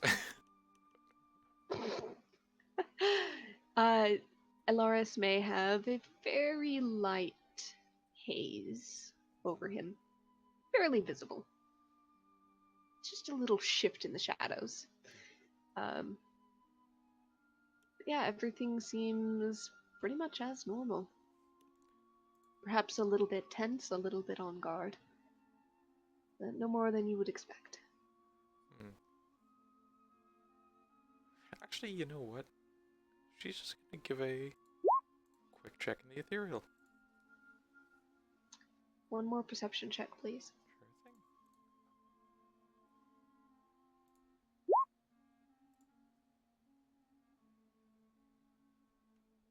thing. Okay. You see a little parting of the mists of Xanthus kind of pacing by, glances towards you and nods, and then continues on his way about whatever business he might have in the night. She'll just call it. She'll just call like after him. It's like, thanks again for the help. Dia turns and gives you another nod and gestures you to go back to your watch. And she's going to just give a double glance around, make sure there's nothing extra sneaky. You are Being pulled by relatively someone certain. else. Yep, you are relatively certain that if there was a magically invisible flea moving even outside of the lantern light, you probably would notice the signs of its passing at this point. Yeah, you just pick up the very tiny little shifts and signs of life going on in a forest deep at night. Mm-hmm. No other ghosts floating through the forest. No other ghosts floating through the forest. The whispers are quiet tonight, I suppose. Mm-hmm. They've been a bit distant in this place. She's like, maybe I should ask Xanthus about that. And back to the material. Okay. So, for the fourth watch, I believe Calda is woken. The final watch of your night. Just a light tap. 'Tis the dark before the grey of dawn.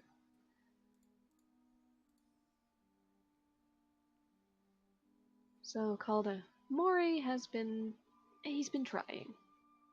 But if I could go ahead and have you give a perception check as well.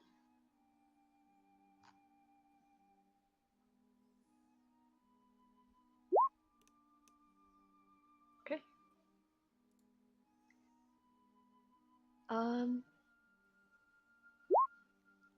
You see Bark. You and Mori play a little game of I Spy that doesn't get very far. I spy something with leaves a tree. Your turn.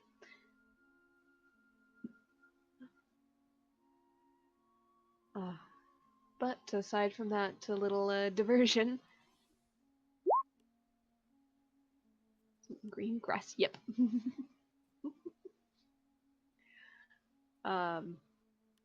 You don't really notice anything in the night.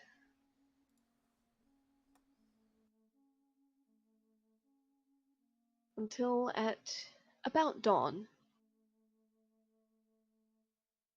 Elaris.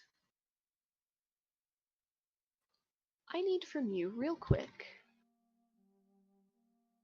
Let's see.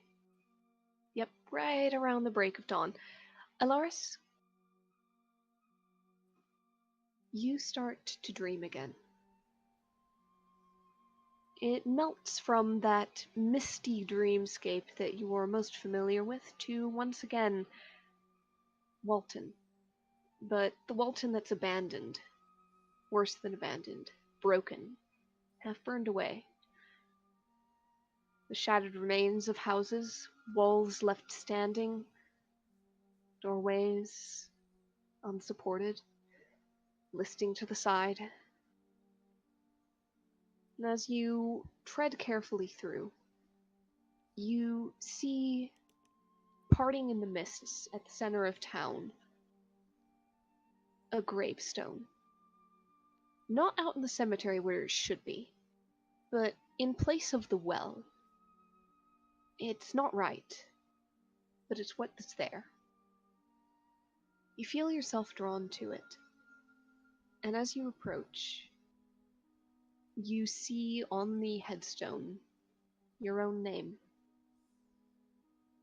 The earth before it is freshly turned. And as you get closer, you start to hear sobbing. Familiar, heartbreaking. Aurora.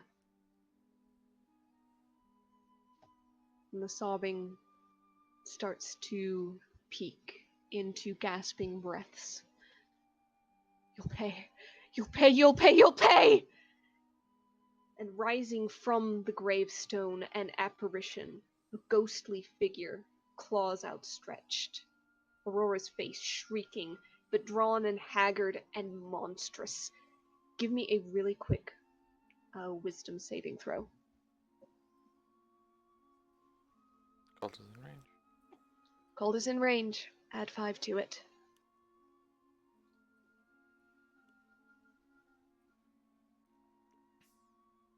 John?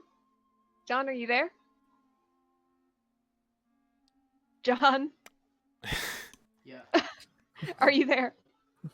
Sorry, I had to talk. Alright. Do I need to repeat?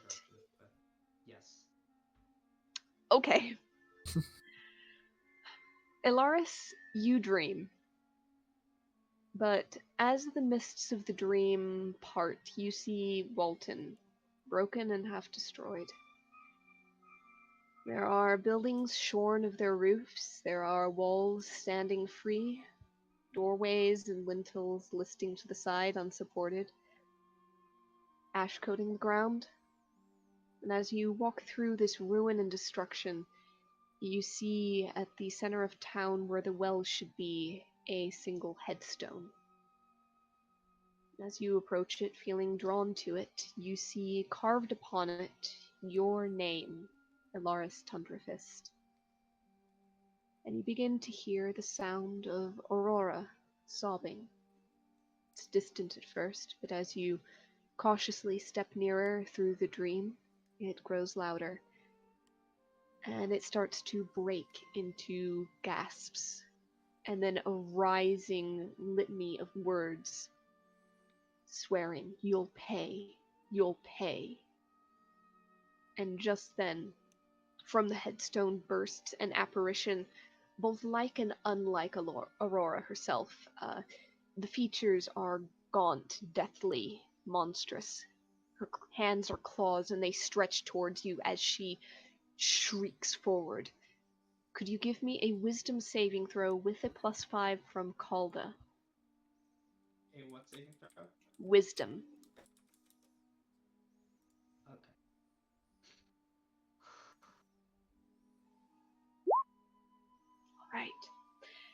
Alright. You tear yourself out of the dream just before the apparition could make contact, and you find yourself waking with a start. You do not suffer any ill effects of the dream as you had previously.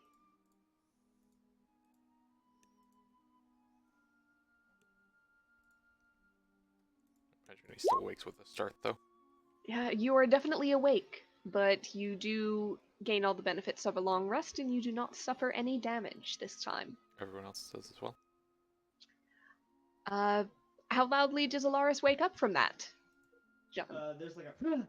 Oh, okay. Kane is already on his feet, bow in hand. Sorry, can we take the long rest there? Ariel? Yes, you can. Everybody takes a long rest. This happens pretty much right at the end. Alsana, as you wake up, you might glance over after making sure that nobody is attacking, and the small group of wolves that had been spending the night not too far off are kind of perked up and watching. But after a moment, they put their heads down and kind of almost disappear into the underbrush again. Sonic puts a hand on Lars's shoulder. Easy. The same thing again?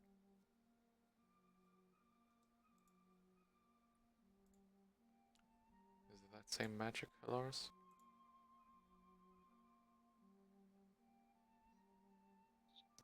John, Yeah. stay with us, buddy. Sorry. Yeah. Also, Alsana puts a hand on Alaris' shoulder. That same magic again. Yeah. I don't know. It just keeps happening. It's Aurora and just, but it doesn't feel like my Aurora. So Alsana like pulls one of his eyelids up and kind of like turns the head side to side. You're much better off than last time. Yeah, I saw it coming to an extent. If you get the chance, or I might check in if it's gonna be more immediate of a thing. We do have this, and Alsana pulls out the little spider web charm, the dream catcher. This removes all dreams, good or bad. If you're being targeted by that kind of thing, it could end that. I don't know if that would lead to someone else being targeted. I don't know if that would disallow your patron from contacting you in his standard method. So we can see.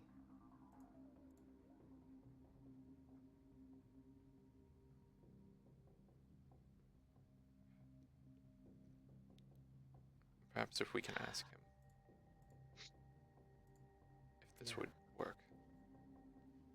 Make sure we're not cutting off communication with him. Yeah, and sounds like maybe I can go do that. We're not busy. Say that last bit again, John. I could do that now if we're not busy. Can you contact your patron right now? Try. We sit around for a while, so might as well. And he's gonna try and go into a meditative state and try and contact Xanthus. Allow me see if I can't Let give him you a try bit of my first. method. And she's just going to put a hand on Laris's shoulder. She's going to try to impart him her etherealness. Okay. So, I'll call that a help action.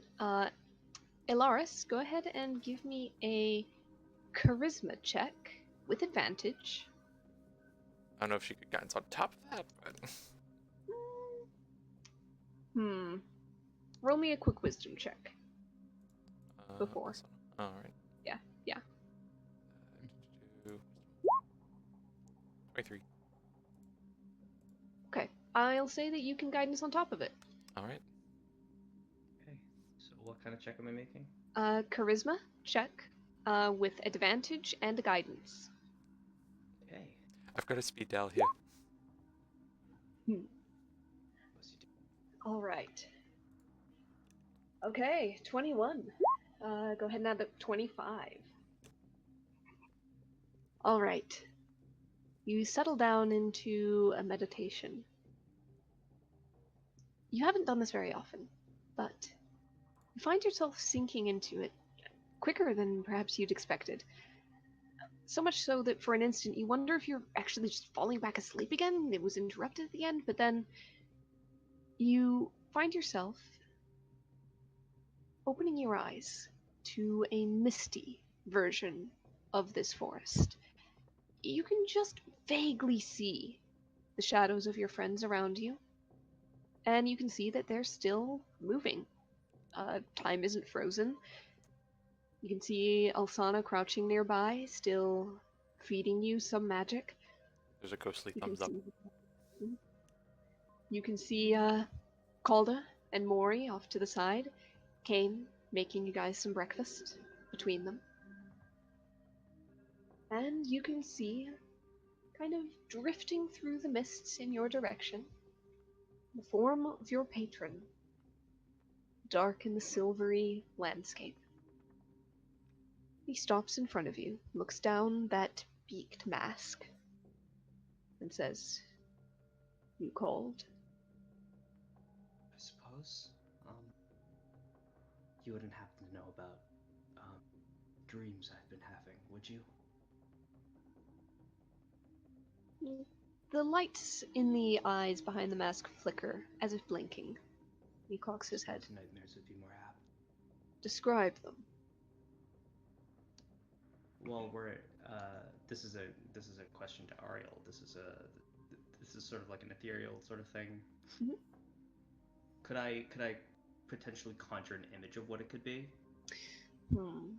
Etherealness doesn't technically include anything like that. Do you have any illusion spells on you? Cantrips, Illusion anything? spells? I mean, disguise self, but that doesn't really help. Okay. I mean, if he's drawing on shadow magic, base D&D says that all illusions come from shadow magic. He's not shadow magic. He's deaf. I know, but it's got close connections with the whole darkness stuff and things like that. That was the other Alaris. No, originally Alaris' thing was darkness spell plus being able to see through it. Alright, I'm going to say on this,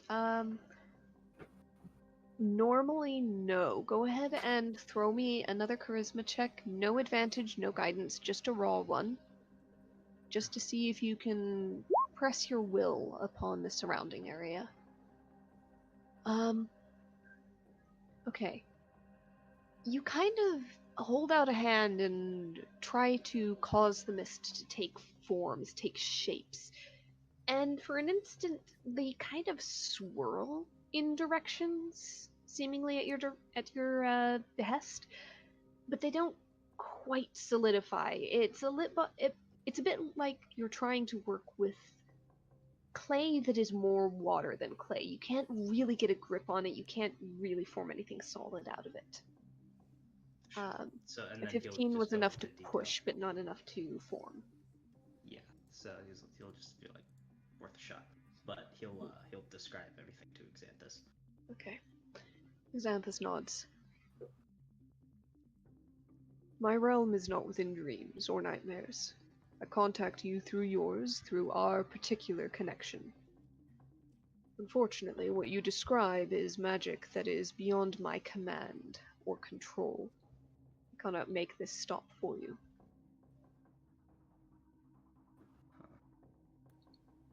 Did you call me seeking advice or protection?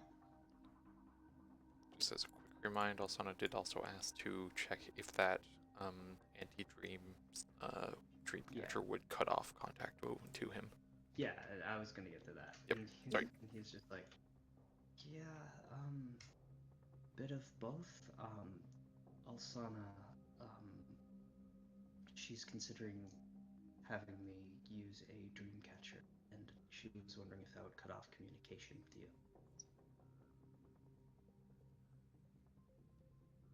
I do not create dreams for you. I merely step into the ones that you are having. Unfortunately, if you are prevented from having dreams at all, then there is nothing for me to enter. Okay. To know. Any advice for how I should deal with this?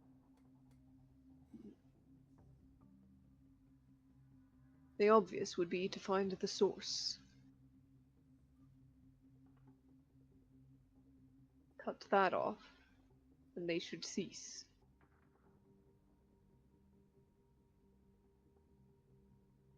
I wouldn't know where to start. What do you remember of the way the dreams felt? Felt like I was fucking Walton.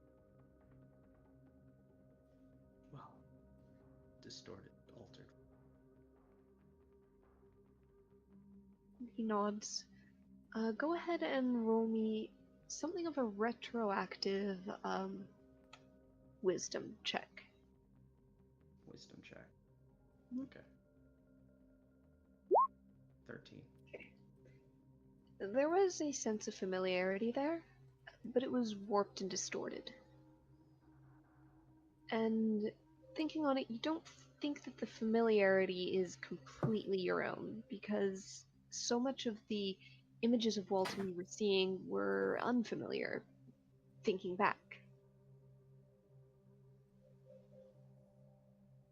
Aside Yeah, from they'll that, you relay. don't really pick up on anything else. Yeah. He'll like relay that to Xanthus.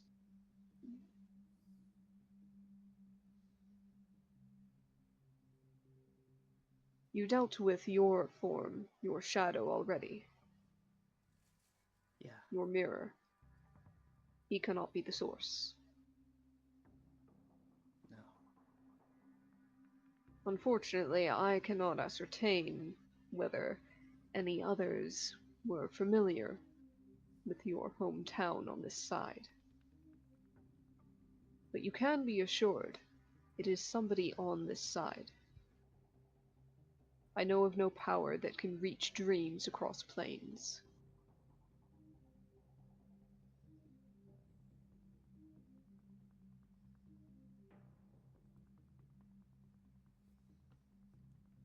Okay. Start looking. Thank you. Very well.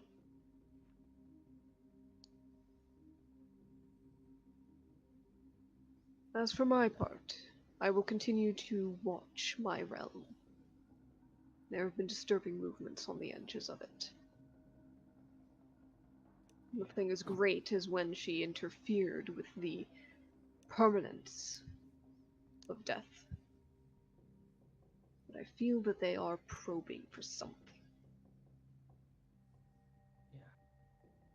I will inform you if there are any changes.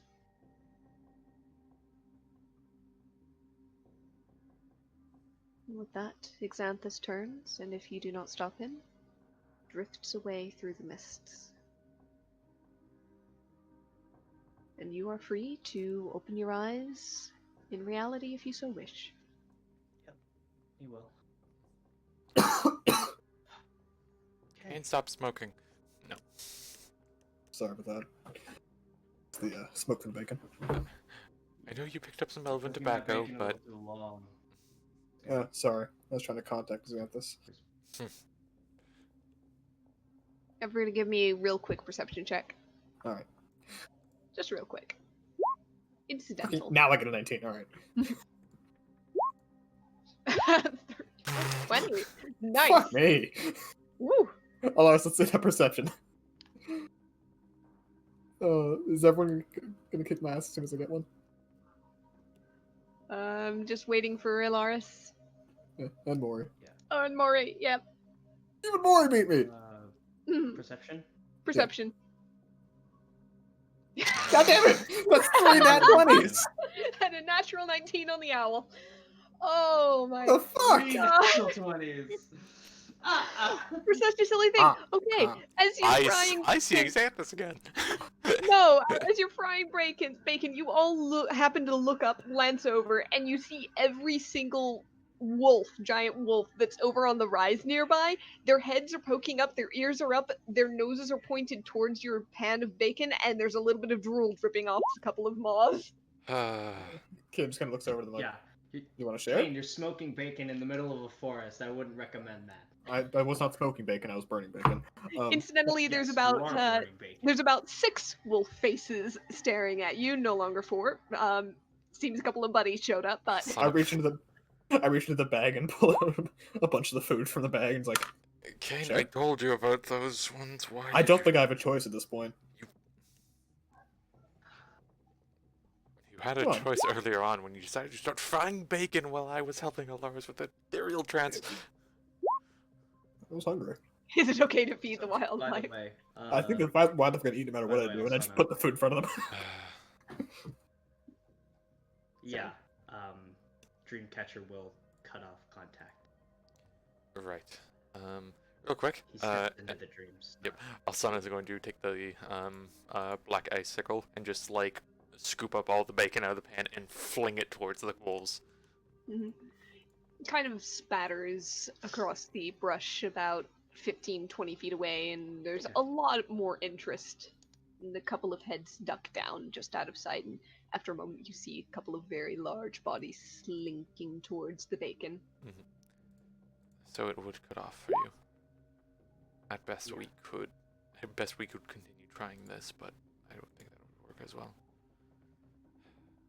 More likely, it'd be better, like he recommended, to cut off at the source.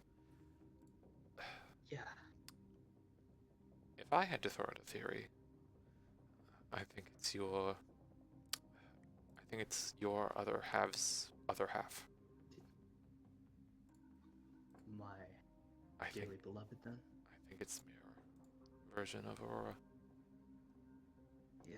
She was said to have been going out attempting to do something about their son's condition. It's not something you can kind of just wander out as a housewife with. Yeah.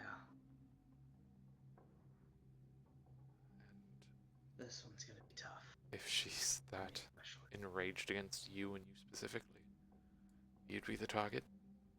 You're the one who ended your mirror. Thing is, I'm not sure she's. It's hard to explain, but I feel like I don't know, maybe Laris's memories are bleeding into mine because I'm in his realm. That. And I don't know I for don't certain. think that's how it works. I'll I keep an certainly eye on think you they next you rest. mirror me. Yeah. If what you theorize holds any weight, then there would have to be some sort of contact, some sort of point of intersection. And honestly, I'd be surprised Xanthus didn't notice it if it's the past soul of one humanoid affecting you. Yeah. I mean, who knows with everything that Mirror Alaris, or you were experiencing, what kind of side effects there'd be, especially on that of the soul. But I understand if you not want to think about it. But if it is Aurora,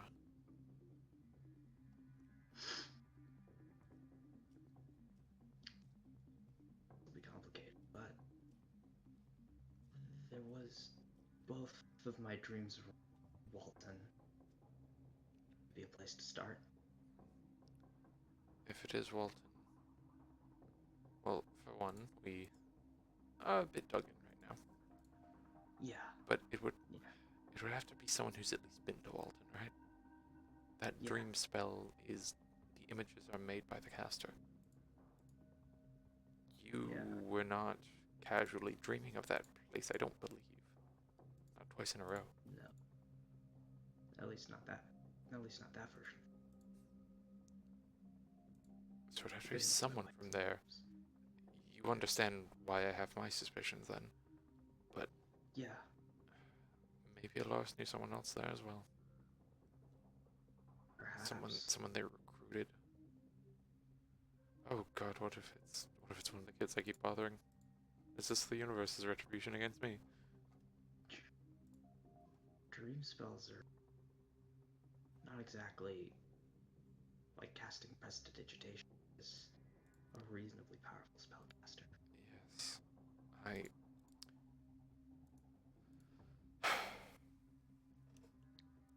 Again, if what was said was true, if Aurora was going out into the world trying to find a fix for her child,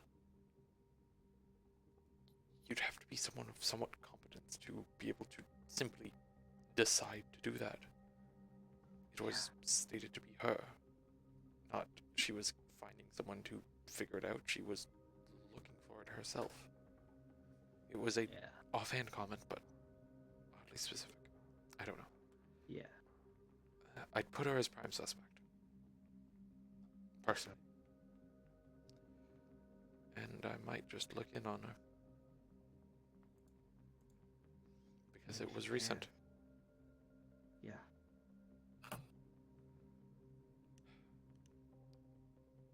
And she'll look to the group. How much magic should I use up with intel right now?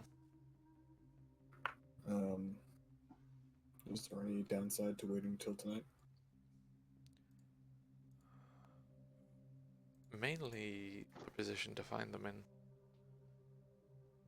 Is that more important than defending here today? don't mean just Aurora.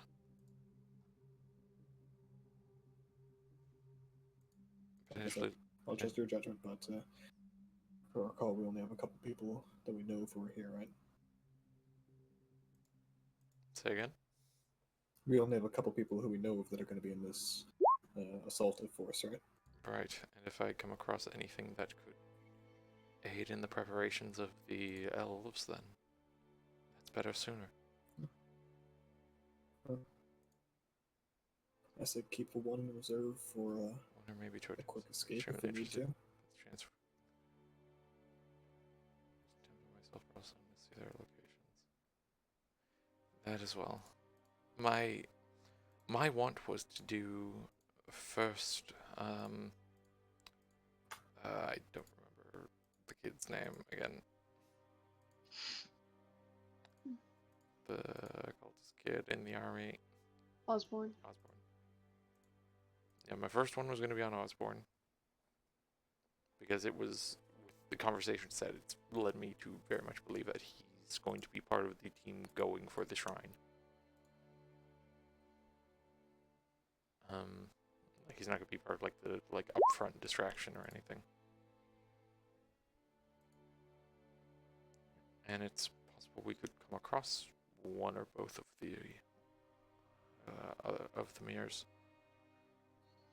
I'll start with that. Also, are we about to get anything huge right now, Ariel? Are you about to get in anything huge? I'm wondering for basically preparing my spells right this instant or not. A little bit of that is up to you guys. You don't Alright. know when the army is going to arrive. Okay, fair enough. Yep, alright. Just give me a few minutes to decide my spells then. Okay. Let's take an 8th level for fun.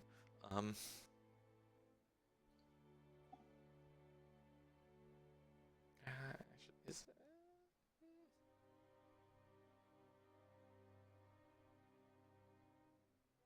So, while Althama focuses on spells and decides what she'd like, the rest of you watch as the wolves one by one come out and lap up some bacon and retreat, and kind of return to keeping an eye on you guys, just in case there's anything more.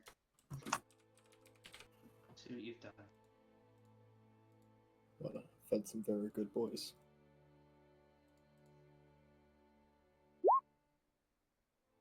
And more you give friendly hoots.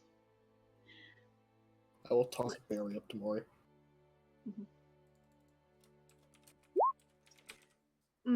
Unfortunately, as Mori gives friendly hoots, you see like one or two of them glance up at him and kind of lick their chops. I'll throw a piece of bacon at that wolf who licks their lips. Just like throw it at their head. Alright, it's a bit distant, but the wolf crouches down and quickly scoots forward, picks up the bacon, looks at you, Hey, kind of You just got your chomp, food. chomp, chomp, but stays in place, still watching you just in case. You got your food, don't get greedy. A couple others kind of come, slink out alongside that one and watch as well. I have berries left. Do you eat berries? I'll just like roll a couple berries towards them. And the berries roll over and they kind of edge forward, give it a sniff. One of them turns its nose up, the other one comes up and kind of laps them up. That's all I got. They continue to watch you. I'll sit back down in the tent and keep watch at the front. any request for spells, real quick? Plant growth. Yep, I got that guy. I got Wrath of Nature. Wrath of Nature's a good one. Anything like specifically Honestly- for you guys? Because like, yeah, Healing. Get some healing on Kane. He's happy. If you really want to make him go absolutely buck wild, does enhance ability give bonuses to attack rolls, right? Throw that on Calder, we can get some real shit done. let's see. Strength checks. No, it's just checks. Enhance ability.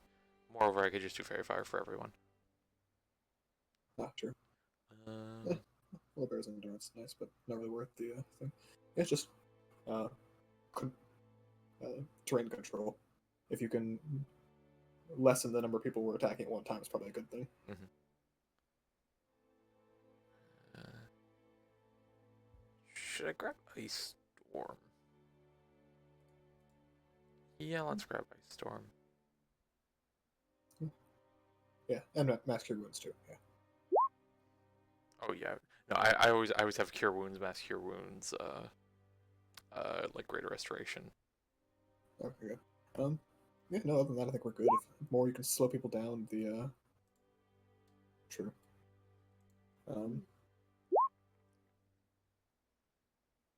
Good yeah, point. wait, So if Alaris plans on going crossbow, you don't want to mess with long range in general. Yeah, that's that's what I fair. was thinking. Plant growth, slow them down, and just keep throwing arrows. Like, Yep, exactly. I'll keep Ice Storm only if we need to, like say there's like, I don't know, like 20 of them in front of us. I can like obscure the 10 on the left, we kill the 10 on the right, kind of thing. yeah, anything that's AOE control, I think you got good judgment for that. So,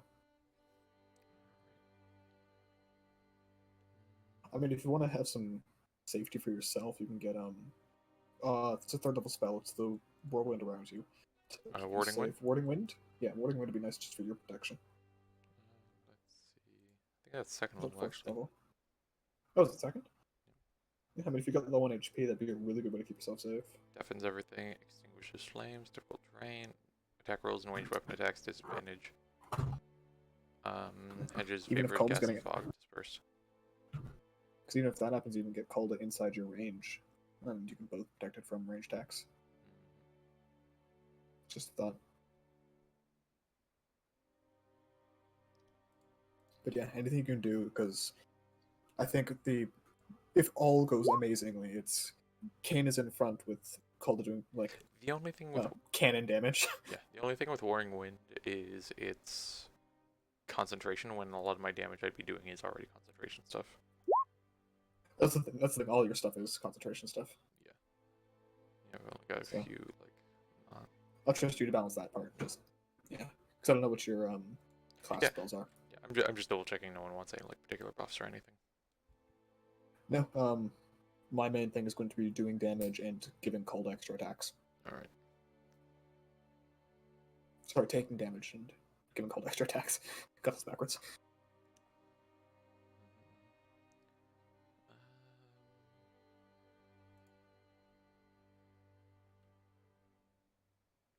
And that's actually a good question for Calda. Jumpy shoes could make Calda jump over the plank growth, right? I believe so.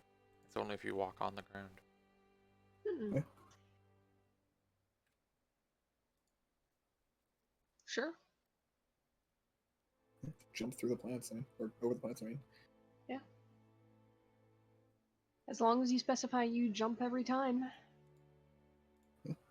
Yeah. No reason not to. As long as you've got, if you can do so, if you can do the movement, if you can do the distance, then sure. Go for it.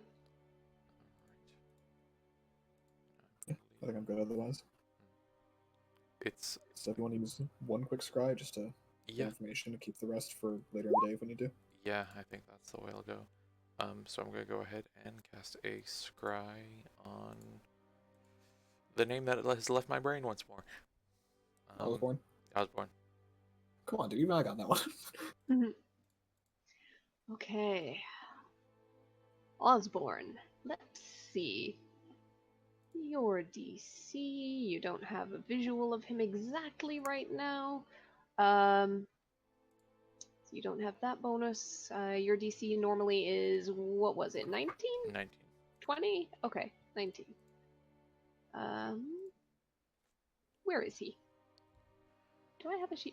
I know I have a sheet for him. There he is. Okay, let's see. What his wisdom? Saving throw. Oh, this is gonna be funny. Hold on, let me determine something else real quick, just in case. Okay. Alright. Wisdom saving throw. Hot. Well, Wow. shit. That's that answer. Uh-huh. All right. Okay. He's a bright boy. I am not wise. Kid. He's doing his best. Just had caught him at a bad time. All right. So, He was literally sneezing as Alsana cast it. you zero in on Osborne Fren, and immediately the mirror clears view. And you look through to see Osborne himself, sitting atop his somewhat smaller pony, given that he is a halfling, riding alongside that armored figure on horseback that you saw before. And just in the back of the scry, you can just vaguely see the massed shape of soldiers following on foot.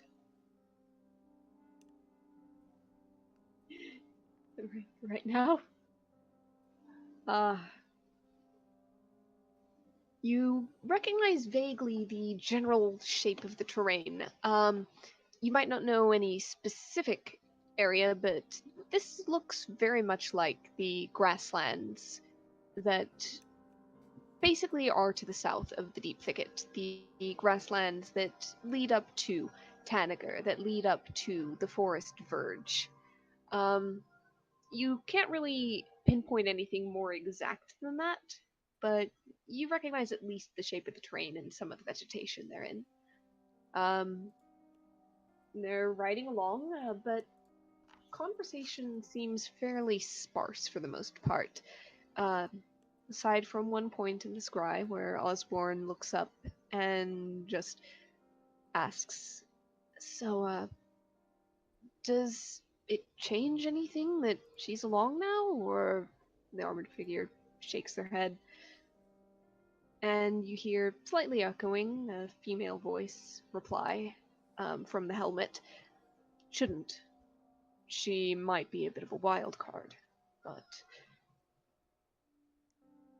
she'll go for her goals and we'll go for ours.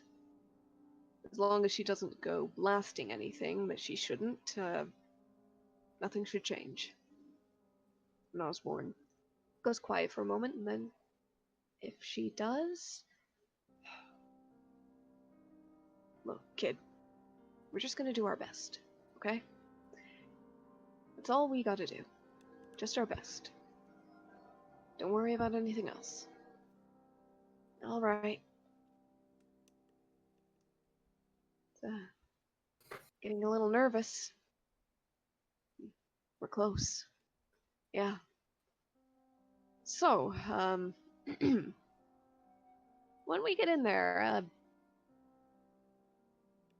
I don't know, any last minute tips, any tricks, anything I should... And the armored figure holds up a hand. "You shouldn't doubt yourself so much. Come on. Trained you better than that. You'll do fine. You'll be fine. Just, if you see any of the ones with masks, don't throw yourself at them. Do what you have to, but our goal here isn't to... Well, our goal here isn't to take them down. It's also not to become cannon fodder. Be smart, and try to stick by me. It'll be alright." "Alright. I can do that. I can do that. I can do this. That's the spirit. Come on, we've got a bit of a ride still." And they go quiet and just continue on their march.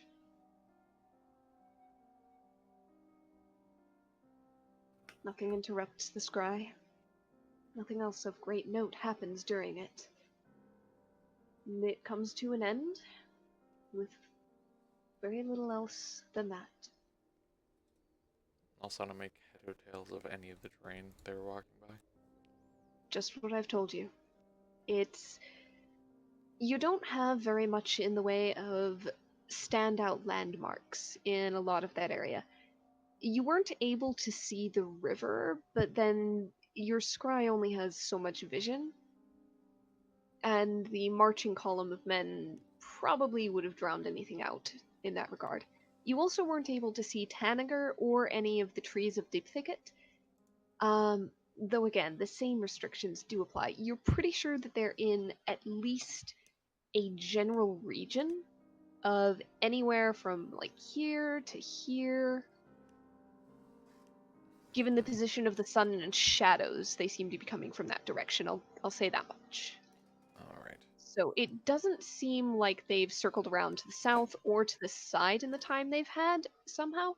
But they do seem to have already made a river crossing, as they were not in the midst of doing so. Okay. Well, so we'll give a quick relay. They're already past the river. I don't think they've circled around anything, but they could be anywhere from just to the south of Taller or Hendis all the way to Russell. That whole sweep. In that case, let's let the folks up higher know and continue watching. Alsana will catch a one of the elves. Mhm. And just have word sent to the warden from them. Okay. Easily done. Word is sent. You get a confirmation about half an hour later that it was received and thanked for. There's a small semicircle of about 6 absolutely enormous wolves, sitting maybe a good 60, 70 feet away, with their noses pointed in your direction.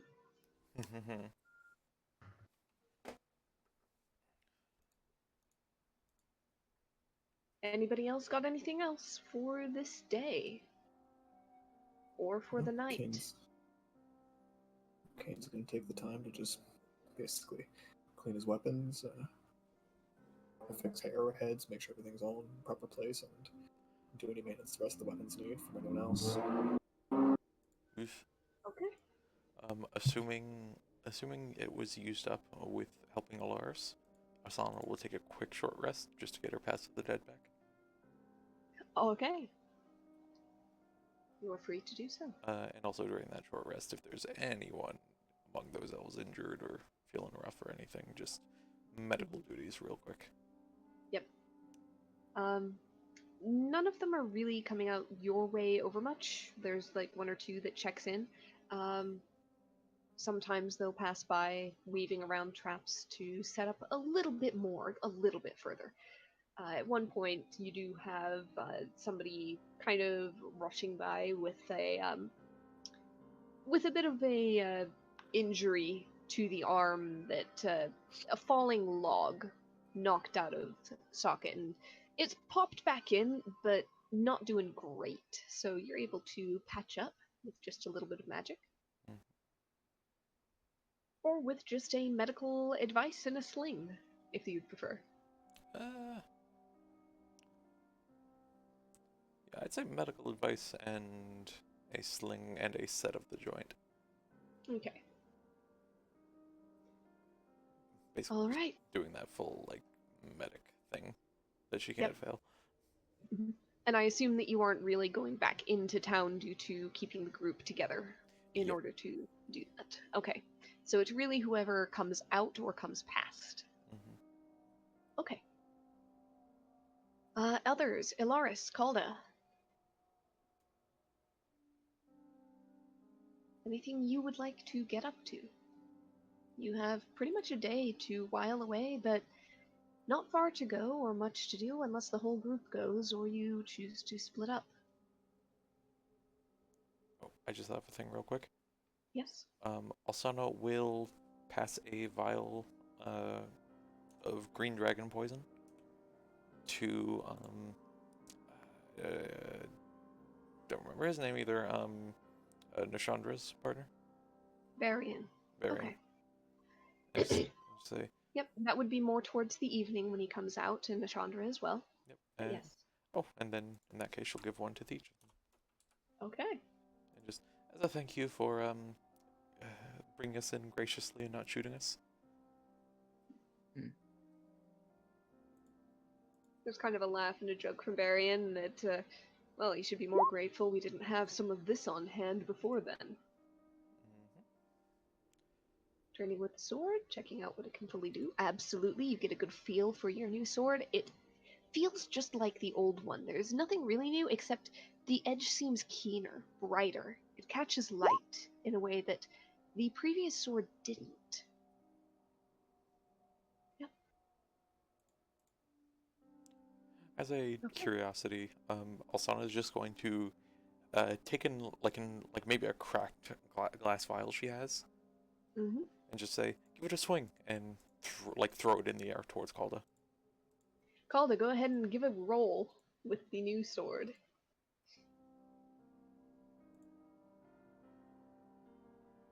Yep, just shing straight through it. There's a couple of glittering shards of glass that spin away, but for the most part, it's in two intact pieces that then fall and thump into the soft undergrowth of the forest. Someone walks over, picks them up. I'd say that's pretty good.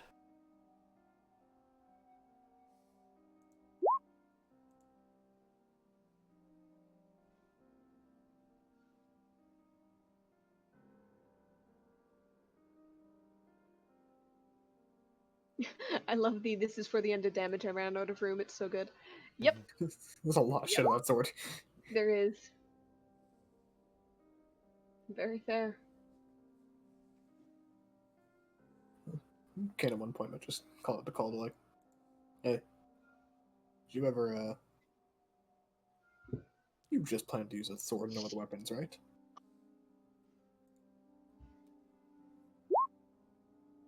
You don't want a fiery halberd or anything like that, then? Or a stunning whip or lightning, anything?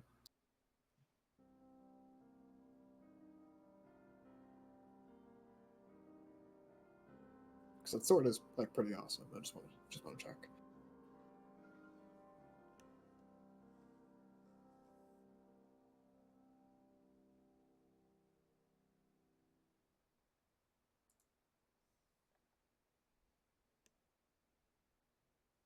In the meantime, Elaris, you have anything you want to get up to?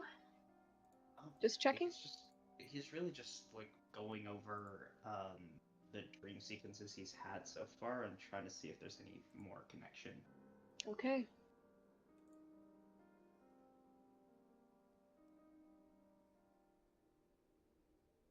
All right then.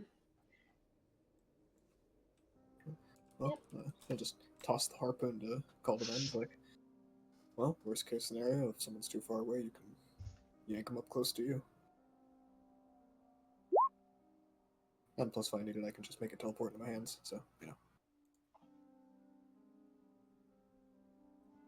Elaris, since you've been mulling this over for pretty much a day, kind of towards the later afternoon, evening, you can go ahead and roll an advantaged wisdom check, Okay. just for the cumulative of trying to work this out, trying to think over it. Yeah. 11. Unfortunately, you just get a little bit of a headache. Nothing bad, but no answers. You haven't come up with anything that you haven't already come up with. Yeah, he's gonna lie back a bit frustrated and just he'd be like, I'll circle back to it eventually. Okay. So, towards the evening, Nashandra and Varian show up, and they're given their vials of poison from Alsana. They say that they'll be set up on the platforms about 60 feet to your rear. And they'll be keeping watch through the night as well. So, that evening, there is a point as you're eating some dinner. The wolves dispersed earlier in the day when no more food was forthcoming. As you're eating your dinner, the lantern picks up on a little translucent orb that pops into view above your heads.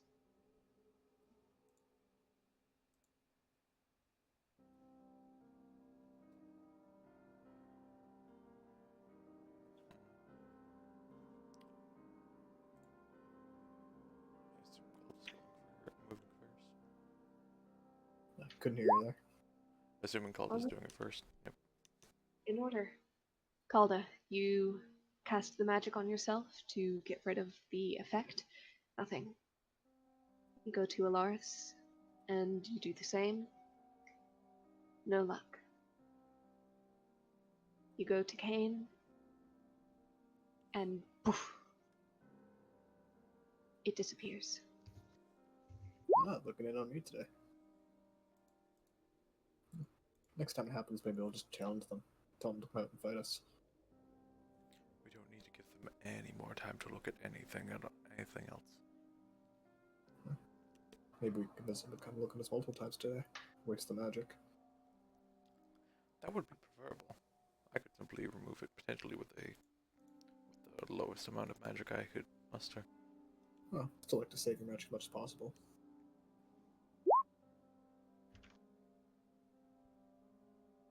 Yeah, sure.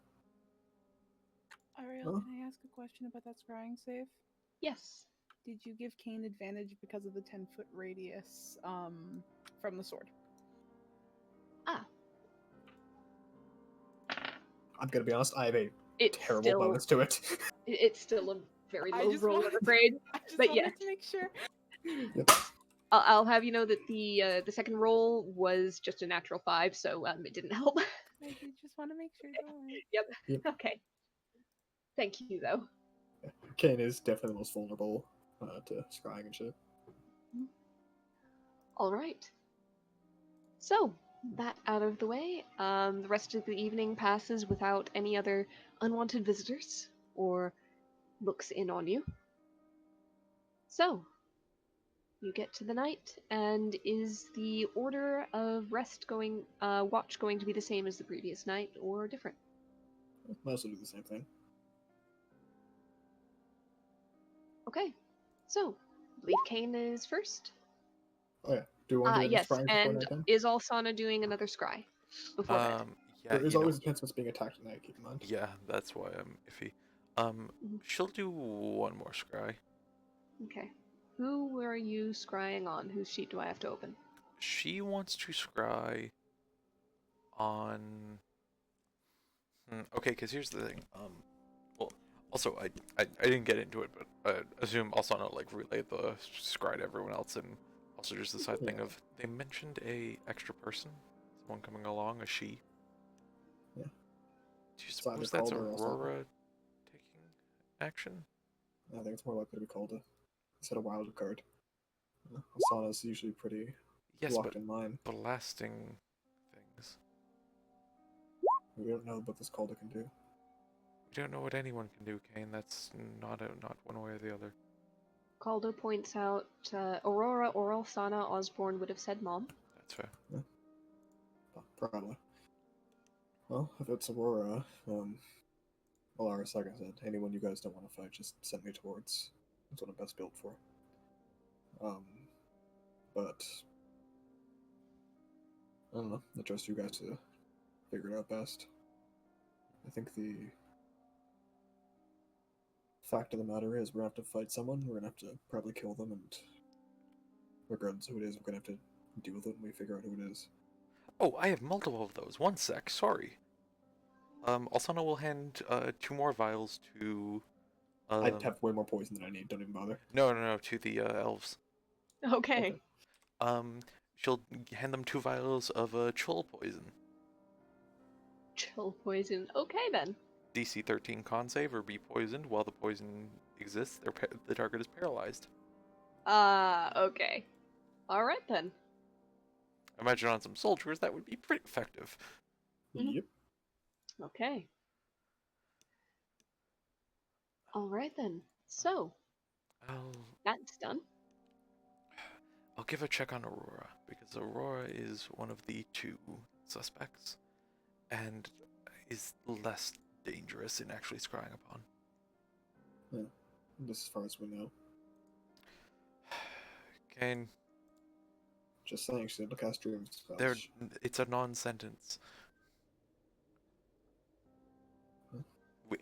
If you're just going to tack on, but also we don't know things to everything we try to make an informed decision on, we're not going to get anywhere. Just saying, let's not make assumptions. So I'm scrying on Aurora. Okay. Alright, so let's see.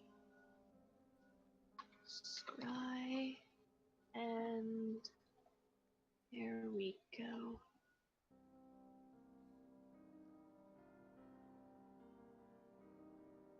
Actually, Okay. real quick. Yes. Alsana will ask Alaris to put on Aurora's face real quick. Okay. You know, any other context, horrifying sentence. Yeah. Hmm. Because he has the mask of many faces.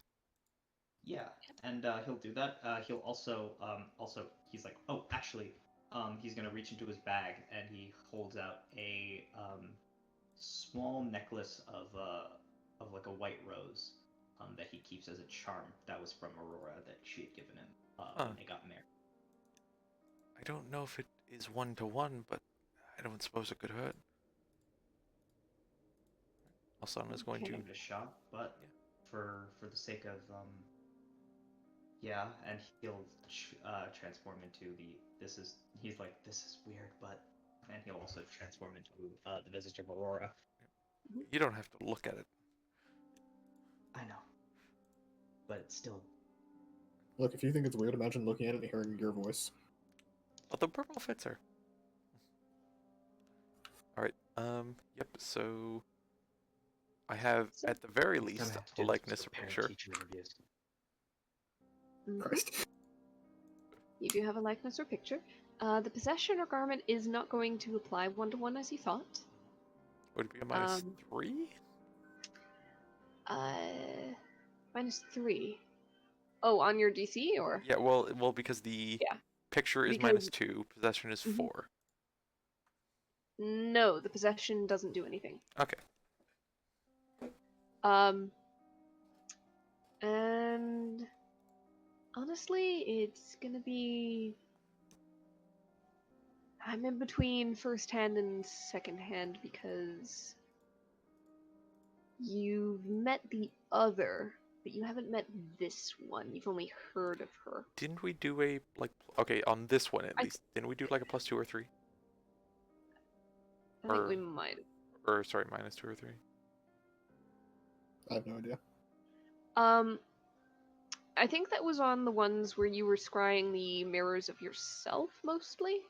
Though I think you might have done something on I basically did Osborne as a flat 0, because of no likeness or picture, and because you'd scryed him before. Okay.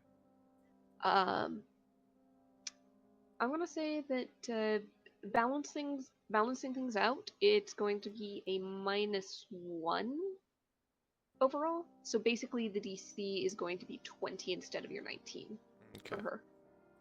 So Lightness or that's... picture is in a -2? I'm kind of edging it off a little bit for reasons. Okay. There is a reason. The likeness. Let's just say the likeness isn't perfect. Alright. Close. Just got a skull for a face. Ha. I think at that point there would be no minus anything. Anyway, 1 wisdom saving throw. Ooh. Okay. She has a modifier, and that was a natural 19. Yep. So, unfortunately, even with the likeness, even with the attempts, you focus on the mirror, but it remains unchanged. As you feel that the target of your spell resisted. She will then keep an eye out and make sure that there's no scry right back at them. You look about. You don't see anything within the lamplight. I take it from the fact that your eyes don't look like marbles, it didn't work. They don't do that. How would you know? They don't do that. I stare at a mirror the whole time. What can you see in the mirror? I You're a see- vampire, aren't you?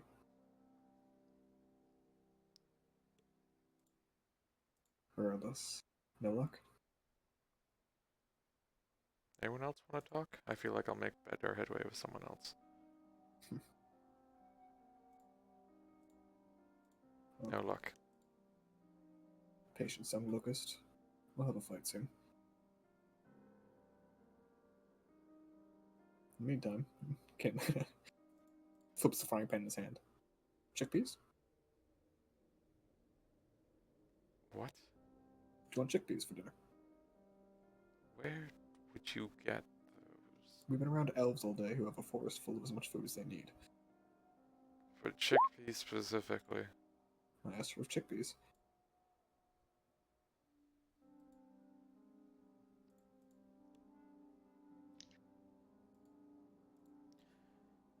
You're right, Kalna. Just I'll keep my spell on me, and hopefully the warden can send us in the right direction. And if nothing happens, maybe on your watch you can do a quick look in. You're gonna Not be on the closest same to... target. No, but you have one more target, right? Again, that one's risky. It's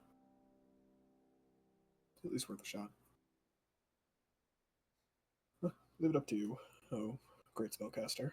Okay, we'll begin frying up chickpeas. All right. Do the wolves come this time? These chickpeas do not smell appetizing. Just one. Like, give us like a small handful of chickpeas to it. Like, do you even eat these? They're good, but they don't smell very good when you're frying them. It kind of keeps its distance. It's more the fact that food is cooking, it seems, rather than what it is. Yeah, he'll leave some out there just in case he wants to eat it, but if not, he'll just finish it, cooking the rest and eat it up. Also, we'll try to not approach it, but kind of beckon it slightly. Coax. Yep, coax. Mm-hmm. Okay. Normally animal handling is only for domesticated animals, but I can't Used to think of do anything domesticated. else. She's that's trying to pet the dog. wisdom. Yeah, yeah, sure, that's gonna work. Yeah, sure, go ahead and roll animal handling, Alright. but the DC is gonna be higher than it would be for an actual dog. Alright, she will against herself. Okay.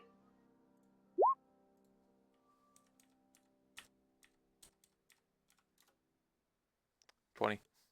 Alright. Very hesitantly, it starts to edge forward. It doesn't quite come within your reach, And at that but point, it's closer. she pulls out the checkmate and throws a piece of beef jerky between them.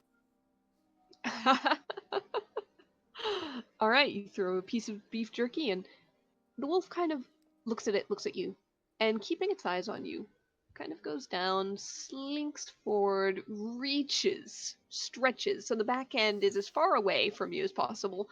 Front end barely nips up the edge of the jerky, gets it into his mouth, and then he pulls back. Let's kind of just look at him and smile. He starts to do the still kind of watching you.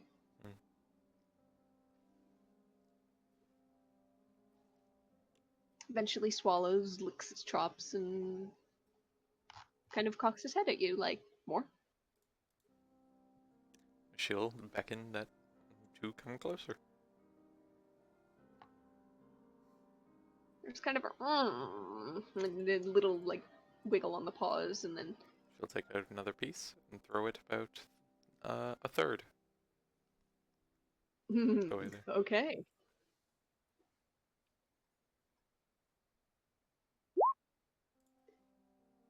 Okay, it kind of edges forward, but stops at the halfway point where he'd stopped before. and then kind of backs up again just a bit. Not as far, but he's not come close enough to get the jerky just yet. Go ahead and roll one more animal handling. Sure.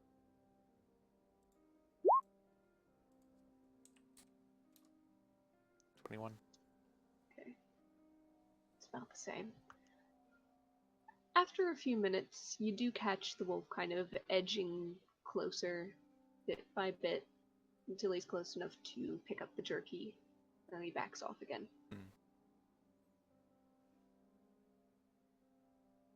She'll take that. Just sit there and watch him. The wolf sits and watches you. After a while, the wolf seems to realize that no more food seems to really be forthcoming. He backs up. Alsana will try to, she doesn't quite have like the speak with animals or anything, but just a slight conveyance of if I see you tomorrow. Bit of a complex, complex subject. One more animal handling, very high DC for something that complicated. Alright. Yeah, not even with the full guidance, I'm afraid. 14 isn't going to do it for that.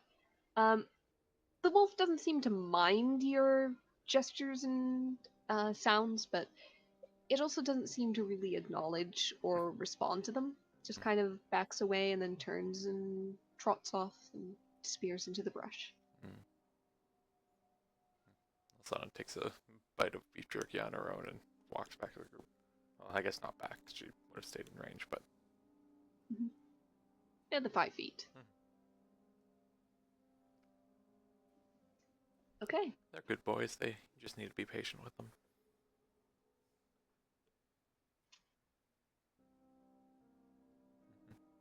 Not so large.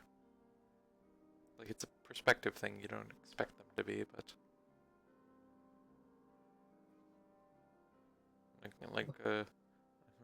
your dog is a cute little Scotty in comparison. I mean, she makes a good point with the whole size differentiation. They'll turn a canine I didn't like. So. Shall we sleep?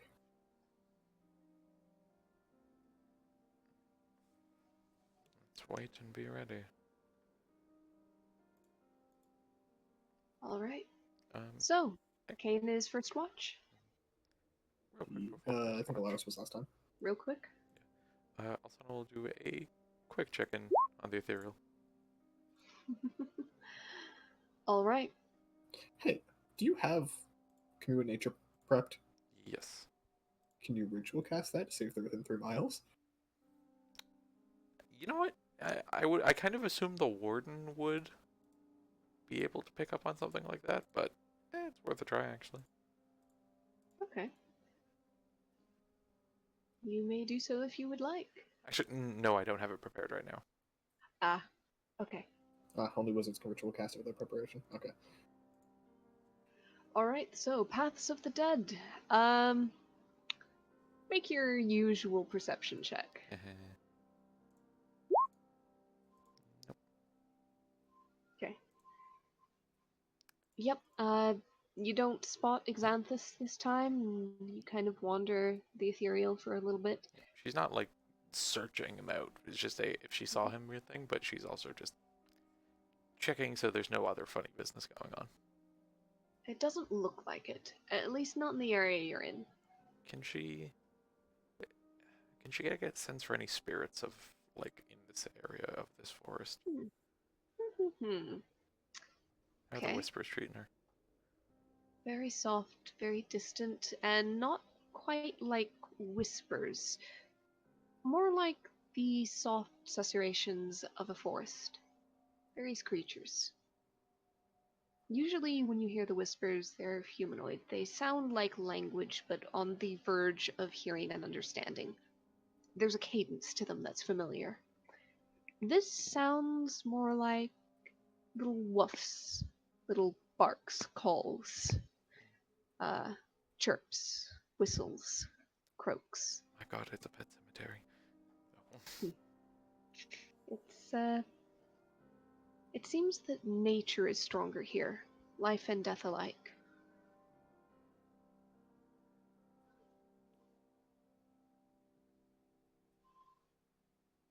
Aside from that, though, it's not immediate, it's not overwhelming, barely noticeable. She'll head back. Okay. So Alsana rejoins the this world. You all head to a little bit of rest. And once again, Conrad, you were saying something. Was it you were going to change the order of watch or ask Oh somebody no, else just to go? Alaris was first last time. That's all. Ah, okay, so Alaris, would you be going first again? Probably, yeah. Okay. Go ahead and roll me a perception check. Okay, let's do that. Perception? Mhm. Wait, I get advantage with this, don't I? I think you usually do. Yep. Oh, I ouch. should get Mori in there too. Yep. Let's get our nightly Mori. Hootie boy. Pootie. Hey, well done, Mori. All right. 15 from Mori, 13 from Alaris. Okay. All right. So, first watch. The wolves are not back. It seems that they've moved on for the night. They've found somewhere else to rest. Aside from that, it seems fairly quiet. Occasionally, Alaris, you might pick up on just a little murmur of a couple of the guards on the platforms. It's very quiet, though. There's the sounds of various nighttime insects in the trees. A little rustle of wind. Oh, that's right. What is the weather like right now? Ah, it's actually fairly calm.